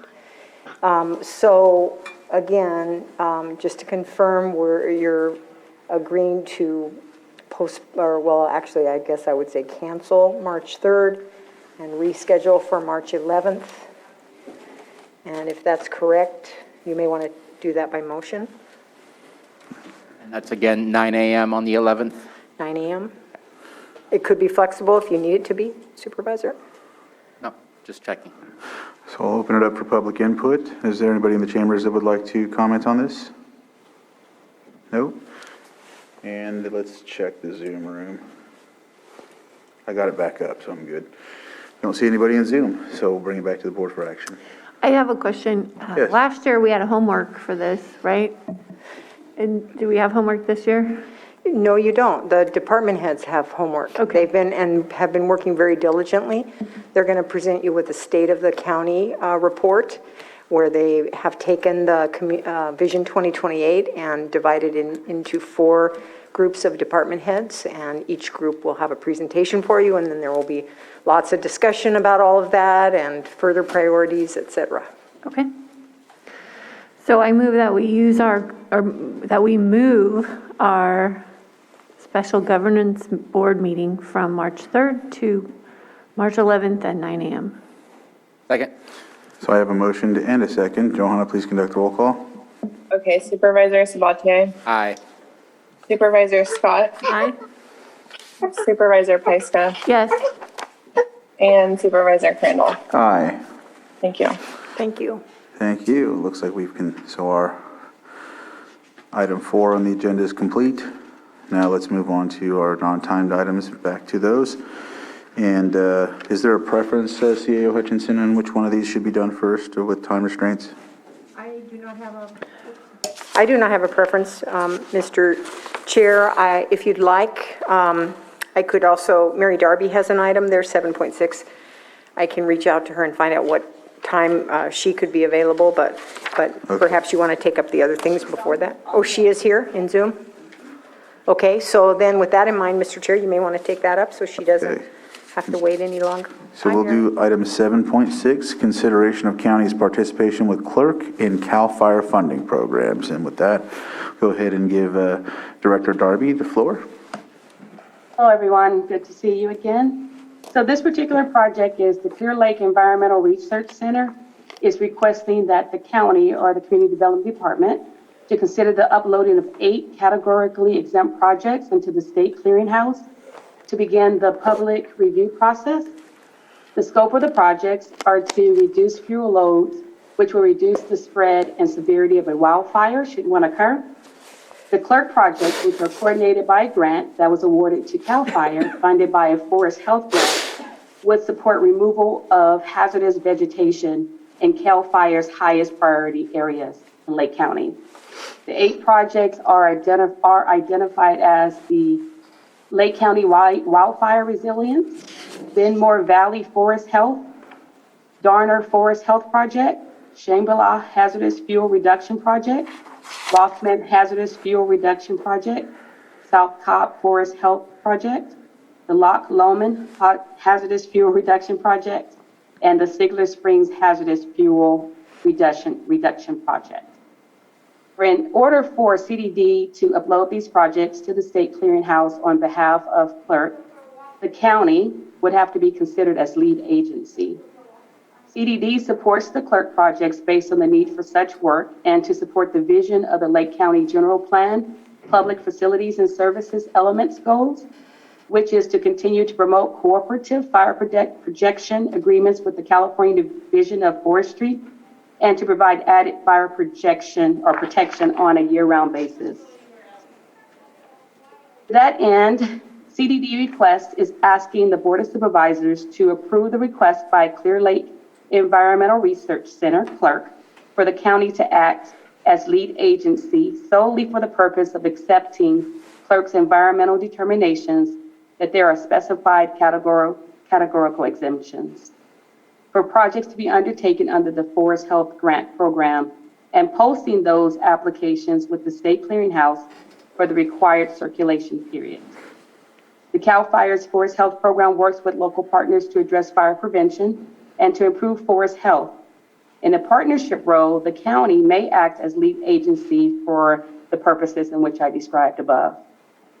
Since this request is an unusual role as lead agency where the county approves and issues use permits or maintains oversight of other land use actions, CDC is requesting the board's approval to act as lead agency for the Forest Health Grant projects.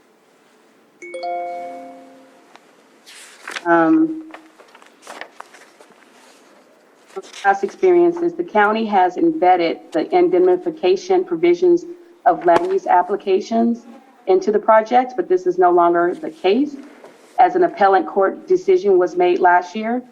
So the county standard for indemnification provisions must be contained in a separate agreement, and therefore the CDD acting on behalf of the county would request that clerk and CAL FIRE enter into an indemnification agreement with the county. So that kind of concludes my report or request. Thank you, Director Darby. Do we have any questions from the board? Supervisor Sabatier? Yeah, I have a question. Actually, I have a couple of questions about this. You said this is an unusual role, and I'm kind of curious as to why CAL FIRE is the one who received the grant. Clerk would be doing the work regarding the grant. Would it typically be CAL FIRE that would be the lead agency on this versus the county? Just kind of curious how we ended up with an unusual situation, or has this never been done like this before? So CAL FIRE would originally be the lead agency. However, in the past, I believe the CDD department has entered into these type of agreements, but not gone through the appropriate formalities. Of getting the approval from the Board of Supervisors? That's correct. Okay. And I guess one of my questions was, and I guess it's a process question of, again, something that I'm unaware of, that most land use type of decisions would go to the Planning Commission. The Planning Commission has not reviewed this, has not had the, it's not been brought to the Planning Commission and only gets brought to the Board of Supervisors for that approval? Well, the reason it hasn't gone to the Planning Commission because these are categorically exempt projects because of the fire hazards. And so it would not be required to go before the Planning Commission. And the only reason that we're bringing these projects to you is for approval to act upon as lead agency to upload the projects unto the state clearinghouse for review. Right. And then one of my other questions is the exemption.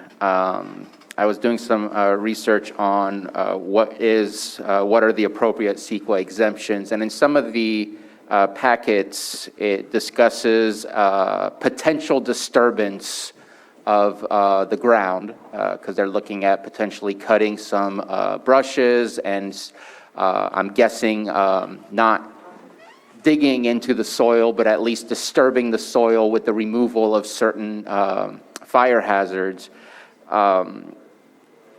I get it if, like for example, if a tree is sick or if it's been burned, it's CEQA exempt to go ahead and take out the tree.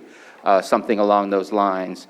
Under the categorical exemptions that we're looking to utilize, I was looking at a CEQA exemption paper from 2020 here, and it says the cumulative effect of successive projects of the same type in the same place over time is significant. And I think this is not something that's going to happen once. I think this is something that we want to happen every so often. And so I want to make sure that our CEQA document is as appropriate as possible to ensure that if we do this again in 3 years, if we do it again in 5 years, because we want these things to happen every so often to keep protecting our communities, that does not pass the line for that CEQA exemption clause. Another one is the project may cause substantial adverse change in the significance of a historical resource. I know that there's a lot of archaeological and cultural sites throughout our community, and I know it discusses that in the CEQA exemption paperwork that was submitted. But at the same time, I don't really read too much about mitigations within, and so I guess I'm somewhat.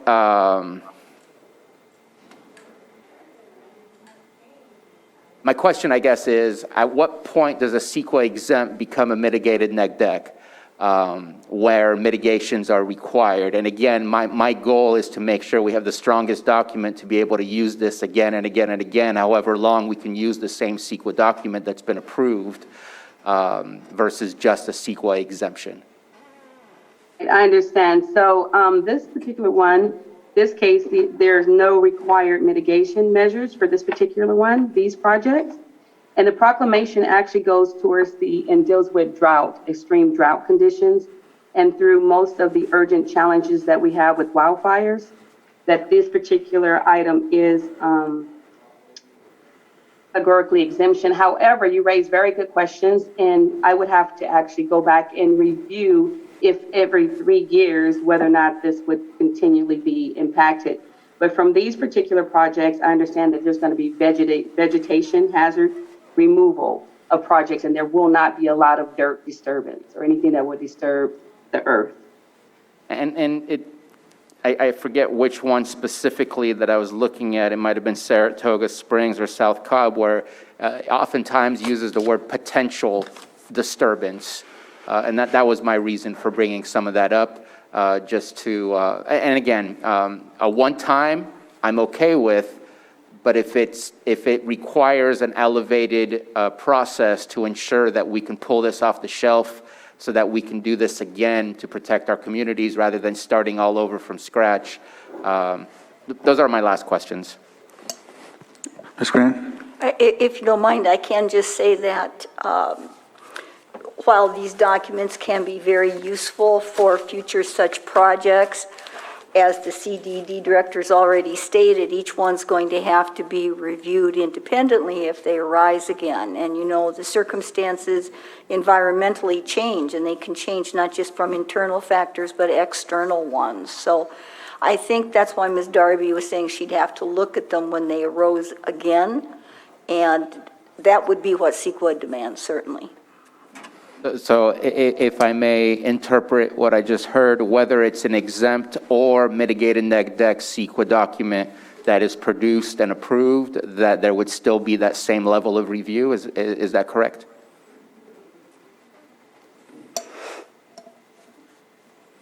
And I was wondering, I was interpreting Ms. Grant's comments. Oh, go ahead, Ms. Grant. That would be a correct interpretation as to what I said. Okay, thank you. Thank you. Supervisor Sabati, you have anything to add to that? Okay. Thank you.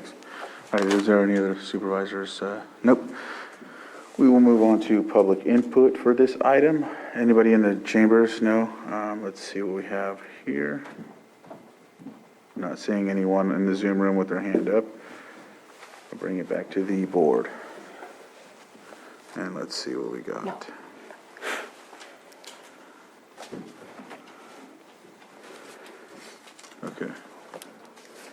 Okay. So let's see, lead agency. The action is to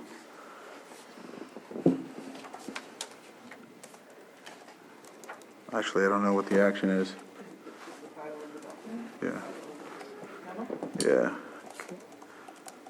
Consideration of county's participation in clerk CAL FIRE funding programs, and then in the recommendation of the action, so it's accepting clerks, Lead agency? yeah, as a lead agency. The county may act as lead agency for the purpose described above. And, does this sound right? I think it's as simple as saying approve the, first we got to approve the indemnification agreement, which was provided to us, and then approve being the lead agencies for all of the projects listed on the item. I think that should be enough. So is that your motion? Yep. I'm actually questioning that. Anita's shaking her head, yes. Yeah. Yeah. Can I do both in one? Do you mind if I? Go ahead. So moved. We have a Second. motion? Oh, second. All right, we have a motion and a second. Joanna, please conduct a roll call. All right, Supervisor Sabatier, Aye. Supervisor Scott, Aye. Supervisor Pyska, Yes. and Supervisor Crandall. Aye. Thank you. All right, thank you. And so now we will move on to 7.3. Thank you, Director Darby, very much for that. Discussion and possible renegotiations of certain provisions of agreement approved on September 28, 2021 with RCHDC. Discussion and B, discussion and direction on audit for financial activity regarding loan and loan forgiveness regarding Collier Avenue project. And this is from District Supervisor Bruno Spatier. Thank you very much. So this discussion started a while back. In last year in April, we did the movement of all the assets to the Housing Authority. In September, we approved it, the loan forgiveness. This has now gone to the Oversight Board Committee to discuss. It's obviously not a simple matter. There's a lot of moving parts to understand and make sure that things are done appropriately. They have still, as of yesterday, they had another meeting, had a good discussion, and have postponed final decision. Hopefully, maybe next week, I believe they're supposed to meet on the 7th. And I can let Ms. Grant and Ms. Parker is also on the call with us. I know they were both in the meeting, if they want to allude to any of the summary of what happened in the meeting. I still am looking, I think that eventually there needs to be a fixing of sorts within the agreement that we did, because there is some, there are some items that we approved that need to be corrected.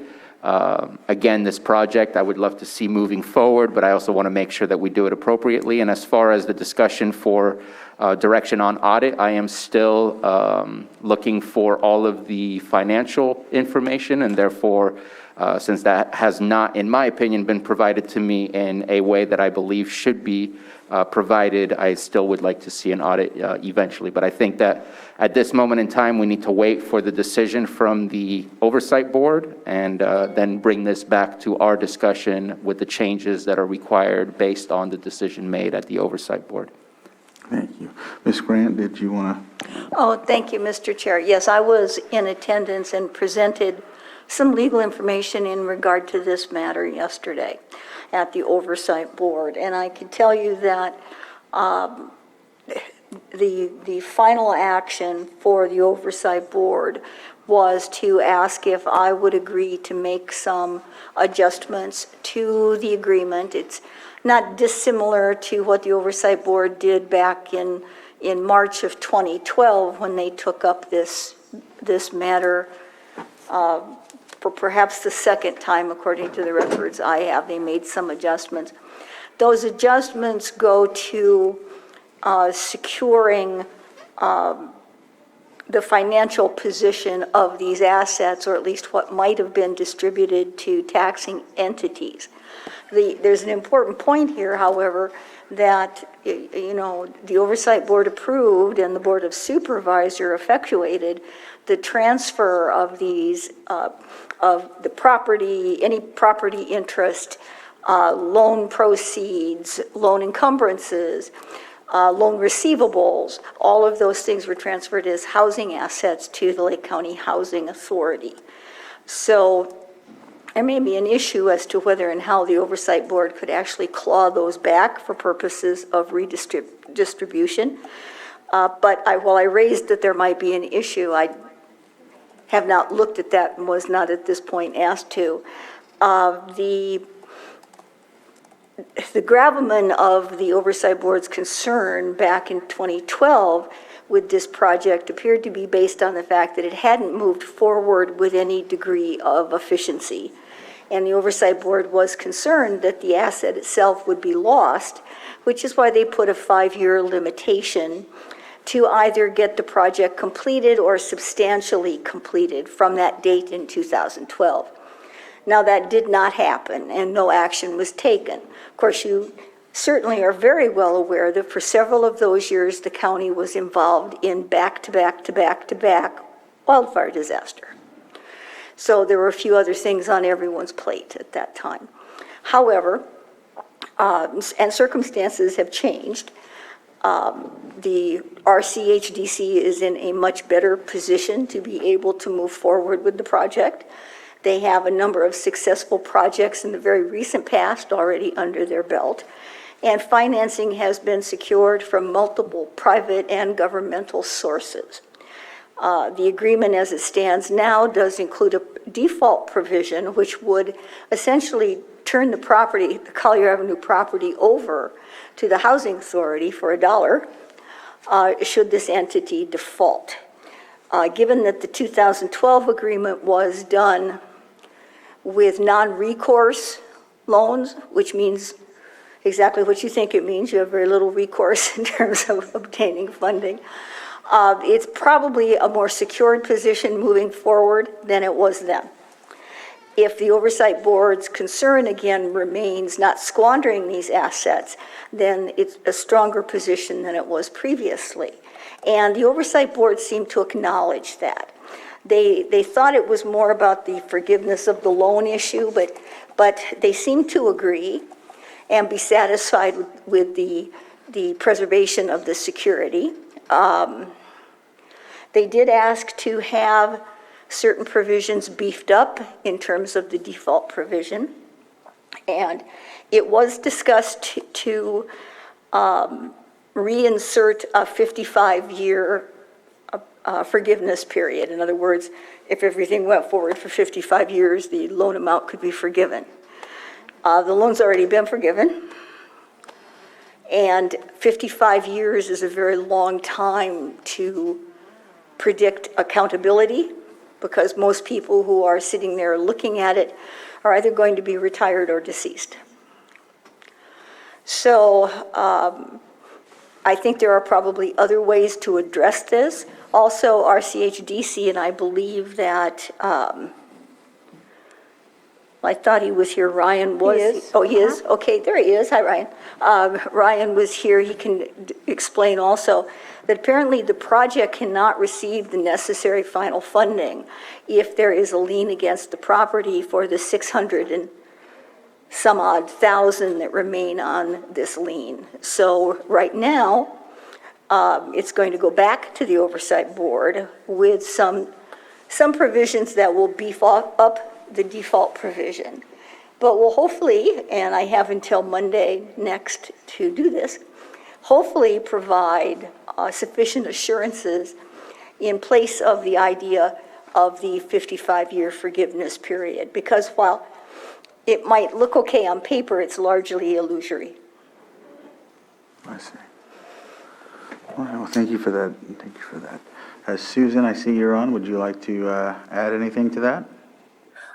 No, I just want to thank Anita for all her hard work on this, but I would like to defer to Ryan to speak about the issues regarding getting financing and what was some initially discussed, what could pose to be a problem for financing this project. So with your permission, Chair, can I allow Ryan? By all means, Brian, would you like to add anything? Sure. Good afternoon. Ryan LaRue, CEO of RCHDC. To speak to a little bit about what Susan was referring to, yes, the existing RDA debt encumbering this property is not an eligible acquisition cost on behalf of the investor. So that is the problem. And so while I appreciate the creative approaches to try to retain the debt or recoup some of that debt, I believe it to be simply hindering the project's ability to move forward. As I've expressed in a previous meeting, we do have $1 million secured for this project of state funds. We have a partnership with Behavioral Health of Lake County, and we have a history over the past 4 years of successfully financing 5 projects with a very similar financing model.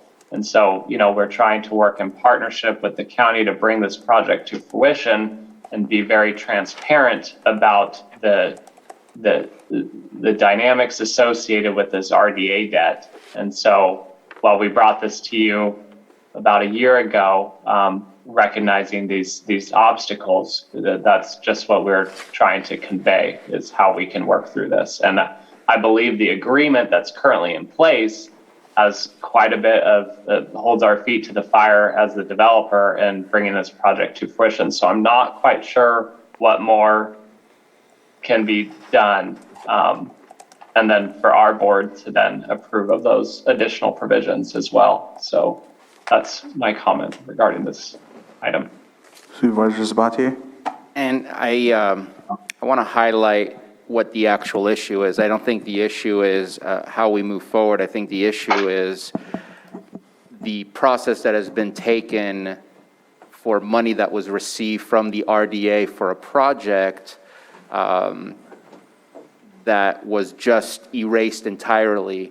And that money, the RDA money, came from taxing agencies. So since it's in the Nice area, we're talking about Lucerne School District, we're talking about Upper Lake School District, we're talking about North Shore Fire District, and potentially other districts, taxing agencies that had pitched into this.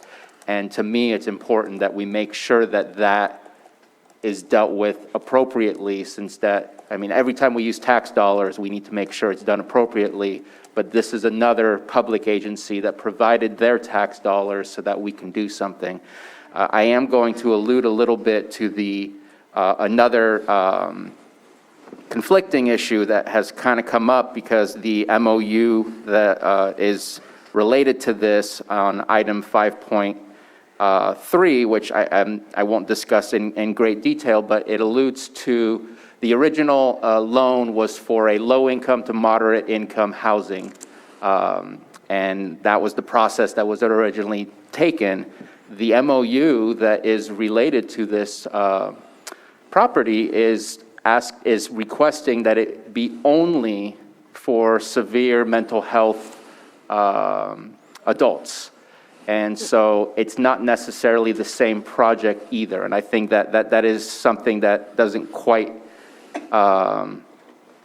fit together perfectly, and I just think that it needs to be clean. So I think the process that we're taking, while it does have a little bit of a pause, I think that it's respectful to those taxing agencies that provided the funds, and making sure that we are not forgetting them in this process as we move forward. Ms. Crane, did you have something to add? At this point. 1 second, Ryan. Okay.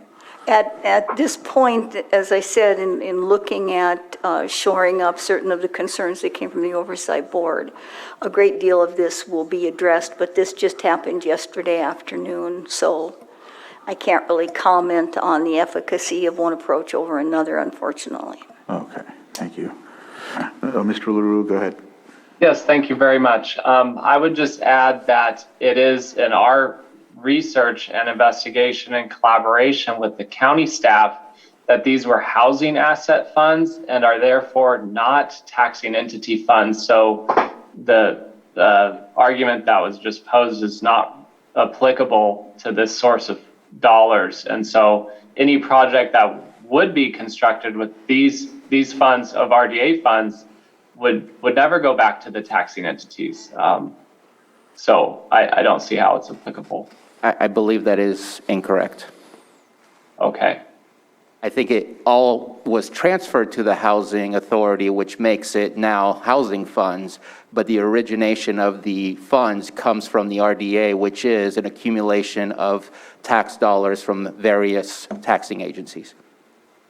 Okay. Which includes the county. Did you have something else to add, Mr. LaRue? Just that our legal counsel disagrees with that statement. So, but they're not on the line, and this is probably not a forum for such a debate. Okay, thank you. Is there anything further from the Board of Supervisors? Is there any public input? No? Let's check on the Zoom line. And it looks like we do have, what? No, we don't. Bring it back to the board. And with this, the recommended action, do we need to postpone that, or? And at this point, I would suggest that the conversation needs to be finalized over at the Oversight Board prior to making any adjustments on our end. And then with the audit discussion, that would still commence after that? Correct. So we'll be postponing this until a further date to be determined? Or next week? I would love to see it come back on the 8th. I don't know if that means that we'll be ready to decide what needs to happen on our end. If anything needs to happen on our end, with something happening potentially on March 7th, it might not be enough time to really recognize, but I'd like to have it there just in case that we are ready. Okay. Probably, go ahead, CAO Hutchinson. Yeah, I was just going to say that Mr. LaRue had his hand back up. Oh, sir, go ahead. Sorry about that. Yes, sorry, I missed one clarifying point, is that the project is still low to moderate income designation, and that the MOU associated that was presented to you all is specifically targeted for a percentage of units within this project that are designated for individuals with special needs. So it very much, it's a percentage of the project that's targeted to special needs designated individuals. What percentage is that off the top of, do you know? 49% of county clients that are being served by behavioral health. So they get referred from Todd Metcalf's department. Thank you. Thank you. And so, CAO Hutchinson? Nothing further. Okay. So it looks like what we'll do is we can leave this for next week, but also potentially postpone it to the week after, or should we just do the week? Well, we'd have to put it on the agenda because the RDA doesn't meet until Monday, and so if we didn't go ahead and post it on the agenda, you wouldn't be able to discuss it on the 8th, Okay. so. Okay. Yeah. Go ahead, Mrs. Grant. Thank you. Thank you, Mr. Chair. The only thing I can say is that I will have these adjustments proposed and available to the Oversight Board for their Monday meeting. But of course, I cannot say that they might not want to tinker or adjust somehow. Okay. So I can't tell you that it will all be resolved on the 7th as much as I hope it will. Okay, thank you for that. So it looks like we'll just go ahead and leave it for next week in case there is, but if there's not, we'll make adjustments and move it to the week after if need be, but that way it's there in case we need to discuss it. How's that sound, Supervisor Sabatier? Good? Okay, I did public input and we're on a path forward on that one. So with that, thank you, Mr. LaRue and Susan. We will now move on to item 7.4. Consideration of resolution authorizing county administrative officer to execute a funding agreement with Pacific Forest and Watershed Land Stewardship Council, approving the county's receipt of $824,583 in lieu of property taxes related to the transfer of 907 acres located near the Eel River Lower Trout Creek area from the Pacific Gas and Electric Company to the United States Forest Service. With that, I'll give it to CAO Hutchinson and she can go from there. Thank you, Mr. Chair. And so Patrick Sullivan is coming back into the Zoom. There he is. Our tax administrator is going to present this item. All right. Good afternoon. I can provide some further background on this item. This stems from the PG&E settlement in 2003, which passed multiple conservation aspects over to other agencies. So land has been transferred, in this case, from PG&E to the U.S. Forest Service. Part of the agreement provided for tax neutrality for local jurisdictions. In this case, because PG&E is giving this land up to a federal agency, it will no longer be subject to property tax. So PG&E during that settlement set aside a pot of money, and that lays with the Pacific Forest and Watershed Land Stewardship Council. And Erin Healy, their new executive director, is on the line as well to answer questions. An agreement based off this action was actually approved by your board back in 2019. There has been a small change. The number of acres went up just slightly by about 20 acres or so. The amount of money involved in this transfer went up a little bit. It's now $824,583. It used to be $796,993. So this increase required a new resolution and a new agreement for your board to consider. And that agreement does show the area that it's in, but just for reference, this is generally that area up around Lake Pillsbury, Potter Valley project. PG&E has a large amount of land holdings up there. Part of this already went to the Potter Valley tribe about 2 years ago at the same time that this agreement was crafted. But the bulk of this land is being transferred to the Forest Service, and that's what's before you now. Okay. So I'm happy to answer any questions, and Ms. Healy is also available to answer questions. Okay, thank you. Ms. Healy, did you have anything to add, or? No, I don't unless you have questions. Okay. Are there any questions from anyone on the board? Okay, not seeing any. Go ahead, Supervisor. I do have a quick question. Mr. Sullivan, you stated that this is kind of an updated agreement in comparison to what it was before. I don't necessarily, is this an amendment to the agreement? Is this a new agreement? Was the previous one approved and this is an updated version? The previous one was approved, and so this agreement now, well, I may ask Ms. Grant for assistance on this, but this agreement is superseding that prior agreement. There it is. I just caught it. Okay. Thank you very much. It's on the first, be it further resolved. I had missed that, so I appreciate that. And there is one other point here. I became aware of this about 30 minutes ago. There has been a change in leadership at the Stewardship Council. Ms. Healy is the new executive director, so we need to redo this form to get her name on it. That prior director has now left her position. So I don't know how your board wishes to proceed. We could bring it back on the consent agenda next week, or if it were permissible to amend that name and with that change, place her on it, we could proceed today. Ms. Grant, go ahead. You could just change it on its face today, and staff can make the correction for the board chair's signature. It's essentially a ministerial change. Your board has no control over who's in charge. It is a good reason why whenever possible, and perhaps this was a requirement here, but whenever possible, you just state the position, not a person's name. Yeah. Because people can leave positions unexpectedly. Right. So. Especially in this day and age. Thank you. Thank you, Mr. Sullivan. I'll go ahead and open it up for public input, and no public input in the room. And I'm looking online on Zoom, and we do have a public comments in the comment section, because there's only one. I can read it.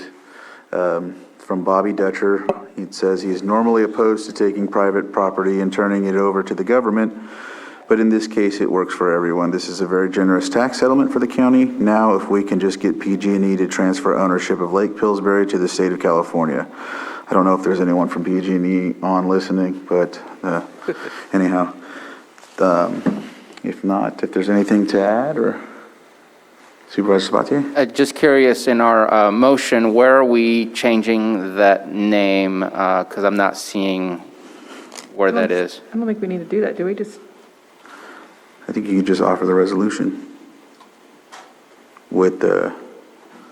We talked about 30 minutes ago, we were told that we needed to change something, and It's in the funding agreement, so there's a signature block in the funding agreement, not in the resolution. Okay, It's so on it's not page within. 5 of the funding agreement. Okay, okay. So it doesn't change anything on our resolution. That's what I was looking at because that's what we're agreeing to today. Okay. All right.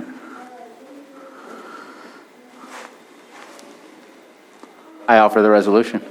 Resolution's been offered. Johanna, please conduct roll call. Okay, Supervisor Sabatier, Aye. Supervisor Scott, Aye? Supervisor Pyska, Yes. and Supervisor Crandall. Aye. Thank you. Thank you very much, Mr. Sullivan and Mrs. Healy, for your assistance on that. We will move on to item 7.2, consideration of letter of intent for skate park regional project in District 2. This looks like Supervisor Sabatier. Thank you very much. I know some people had asked, what am I doing with cannabis taxes that have been provided to each district supervisor?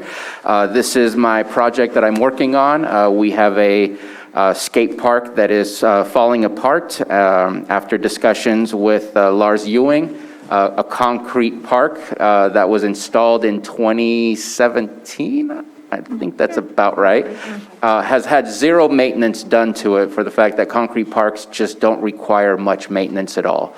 And so the skate parks are regional draws. I know that I've had many events and competitions happen over at the skate park in the city of Clear Lake, and it draws people from Ukiah, it draws people from out of town, because those people are always looking for the next best thrill, and having a different park to ride in is exactly that. And so the idea is to upgrade it. The idea is to make it a regional draw to bring people in. If people are coming in, they'll stop and eat at the restaurant, and they'll do other things throughout the county that interests them.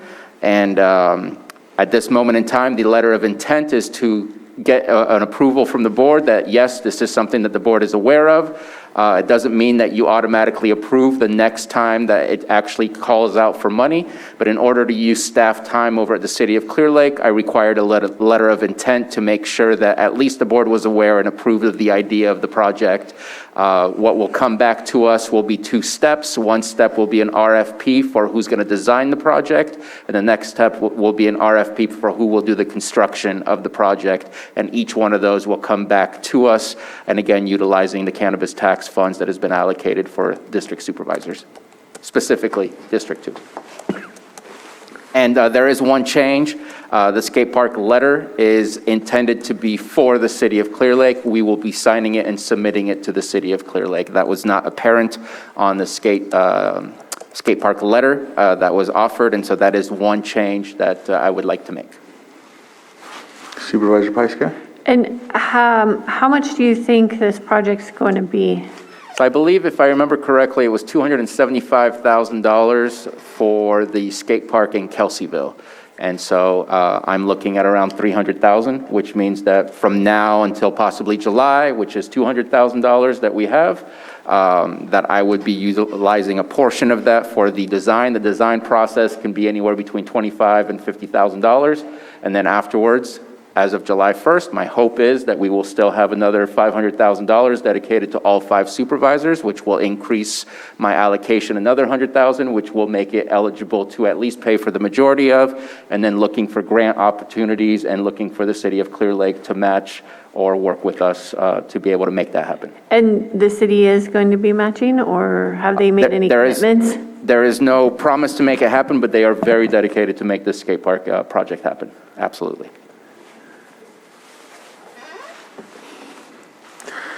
All right. You still have something? Oh. And just to add to that, but I will not be coming back to ask for anything more than what has been allocated to District 2 supervisors through the cannabis tax. All right. I'll open it up for public input. Is there anyone? No, it doesn't look like there's anybody in the chambers, and I will see if there's anyone on Zoom. Nobody on Zoom. Bringing it back to the board for action. Mr. Chair, I'd like to approve the letter of intent for skate park regional project in District 2 with the amendment to make it the letter addressed to the city of Clear Lake. Second. So a motion and a second. Johanna, conduct the roll call, please. Okay, Supervisor Sabatier, Aye. Supervisor Scott, Aye. Supervisor Pyska, Yes. and Supervisor Crandall. Aye. Thank you. And I'm looking to see if that covers everything, and I think it does. I know it doesn't cover calendars, but I want to make sure I didn't miss the 4 points or the 5 point, agendas, but it looks like we did, so we're good. We'll go to calendars, and we'll start with Supervisor Pyska. Okay.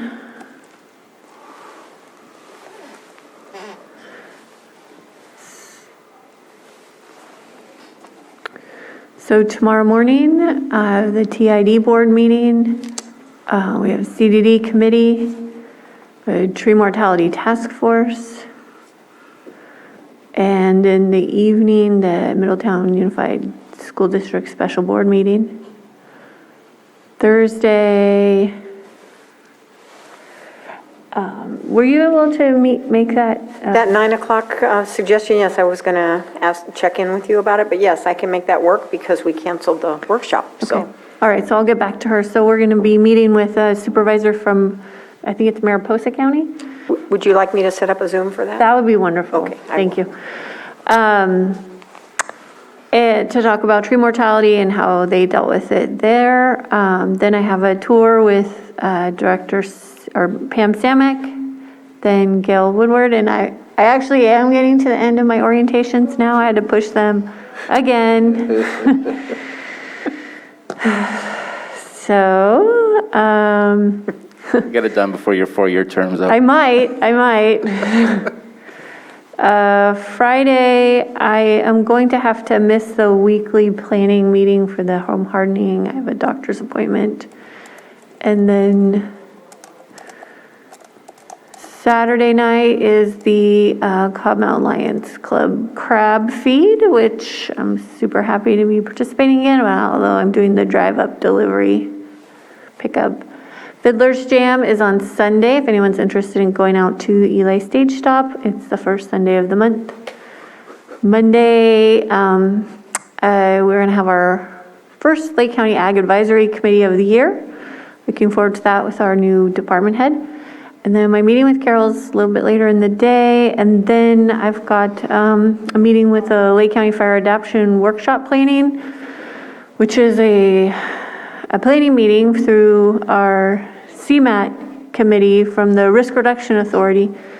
We're going to be having some workshops that are pro bono through this fire adaptation planning group to help. The purpose of these workshops is to help facilitate building out our Lake County Fire Safe Council, which has been a goal all through last year and continues to be a goal this year. And get that council developed, standing on its own 2 feet and doing what we needed to do. So that's gonna be a really great opportunity for those workshops, and I'm excited about that.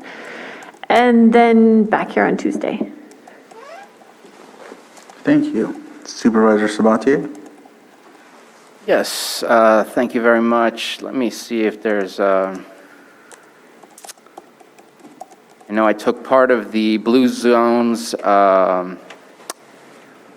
summit that occurred last week. I'm excited to, I didn't bring it up during our COVID-19 conversation, but bringing up our health metrics makes me think of the work that's going to happen here with Blue Zones, and I look forward to seeing how public health and Blue Zones really work together to enhance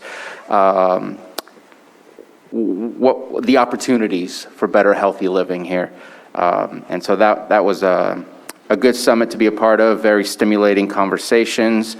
I did have some RCRC information, and I need to email that to CAO Hutchinson and to Supervisor Crandall. There's over 600 bills that have been submitted to the state of California. Every month, we heard from RCRC President Pat Blacklock that every month we have an RCRC legislative update. It's just a quick fire round of here are the things that we're really paying attention to. One of the ones that I could definitely remember off the top of my head that I think is an important one that will be difficult for rural areas to deal with is there is a bill trying to separate sheriff and coroner to make them 2 separate positions rather than 1. In urban areas, that could very much make sense. In rural areas, that does not make sense.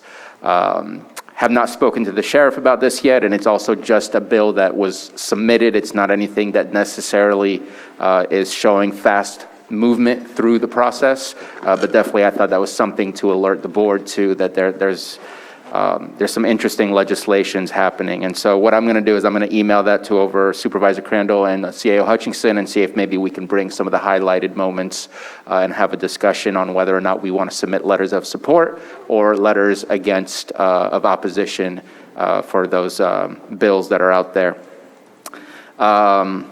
Let's see, let's go ahead and move on to this week. The CPUC is having their PG&E rate meetings right now. It's actually starting at 2 o'clock to 6 o'clock. Will be happening today, March 1st. I believe the next one is March 12th? March 10th. And then there's another one, I believe, again on a Tuesday, which I think they did on purpose so that we can't be involved. On Tuesday the 22nd. We drafted a letter of opposition to the rate increase that PG&E has offered to the CPUC.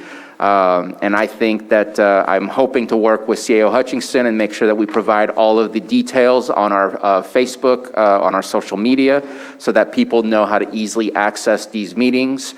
I think it's important that people voice their concerns. We're hearing and seeing everywhere of the increases to people's bills. That's before this rate increase takes place. And so I think it's important that people voice their opinions on this and let it be heard to the CPUC. And hopefully it has the potential to make change.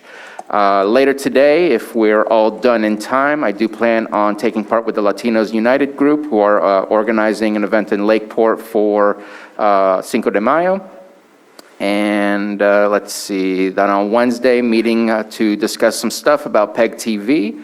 I'm excited to see where we go with that conversation. And there's some potential positive movement. Well, it's always positive what we're doing with the PEG TV, but I'm excited about some of the possible conversations that will be coming up, and hope to bring it back to the board here to explain exactly what that is. But PEG TV has some exciting things going on.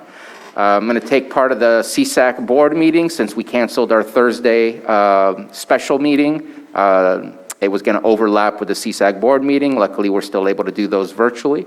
I think at one point that might disappear, so we better start getting used to traveling to Sacramento for some of these again. There's Clear Lake City Council meeting happening later on that evening. My Fridays at this moment seem pretty clear, and it looks like also as of this week, Judge's Breakfast will be back on. We'll be meeting again at the Senior Center at 7 a.m. for those that are interested in following up and listening to the keynote speakers. Middle Creek Restoration Project Committee is meeting on Monday morning, meeting with our CAO to get prepared for our March 8th meeting, and listening in to the RDA successor agency, the oversight board, to see how things are going for the Collier Avenue, so I could be prepared for that conversation on the 8th, if that's going to have any progress and movement. And that's it for me. Thank you. Vice Chair Scott. Yes, first I'd like to report that we were supposed to have a Wellville gathering, which is 5 different communities, health communities coming together to Lake County in 2020. We now have dates for those. They will be coming on May 16th through 19th. So it's going to be 4 different communities around the United States coming to Lake County, looking at health matrix and how we're doing that in our communities, how we're collaborating. So that'll be exciting. It's going to be probably between 70 to 100 people coming to Lake County for that week. They'll also be experiencing what Lake County has to offer and learning about our lake and learning about our tribal nations. So it's really exciting to get the word out about Lake County and everything that's going on here. And we chose those dates because Blue Zones will be having a summit or a gathering the Saturday before that in Clear Lake. So we're hoping to be able to piggyback on all of those, because it's all about health and how food is medicine, and just gathering together, changing all of our health matrix, because we were all chosen, these communities were chosen originally because we struggle with those matrix. So learning how to work together. And that is my role with Hope Rising, that I'm doing that. So looking at my calendar, tomorrow agenda review at 9 o'clock. And then continuum of care on Thursday at 3 o'clock. That's still via Zoom. And then the Ag Advisory Board at 10 o'clock. Looks like they're still trying to get the agenda together for that. So it'll be an interesting conversation. It always is. And then 2 p.m. I'm hoping to go to the SafeRx Coalition meeting and then just getting ready for the Tuesday meeting. Thank you. So I will first start off that last week there was a couple meetings like the visioning meeting, and I want to say I scheduled to be at the Klogba Moose Lodge and things like that. I couldn't do any of those last week. I was enthralled with my mom's funeral and all of those arrangements, so I wasn't able to get to those things, and I apologize to my constituents for that. But this week, let's see, tomorrow we have the Earth meeting, East Region Town Hall, the CSA meeting at 7, agenda reviews at 9 a.m. as well. Thursday, I have the meeting that I meet with Cal 20 Village AR6330, group of folks that are talking about a project that's happening in Upper Lake involving water. Friday, I have a couple of people that I'm working with that I had to cancel with, so I'm going to see if they'll reschedule with me on that Friday for the 4th. And so I have like 2 or 3 of those that I'm pretty hopeful that I can get rescheduled that day. And Monday, CAO meeting 8:45 and 10:30 is the Middle Creek Restoration Committee meeting back here on Tuesday for the Board of Supervisors meeting. And with that, I have a question for you. Are we meeting with the sheriff and Director Darby after this? I know that was a potential.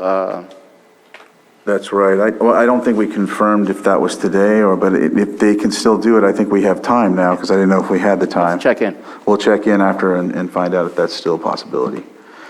Yes, okay. And so that may happen still today. With that, we'll go into, we'll move forward. That's our calendars, and we'll go ahead and go into item 8, closed session. Public Employee Evaluation Director, Community Development Director, 8.1, and 8.2, conference with legal counsel, existing litigation pursuant to Government Code Section 54956.9 D1, City of Clear Lake versus County of Lake et al. With that, we will go into closed session.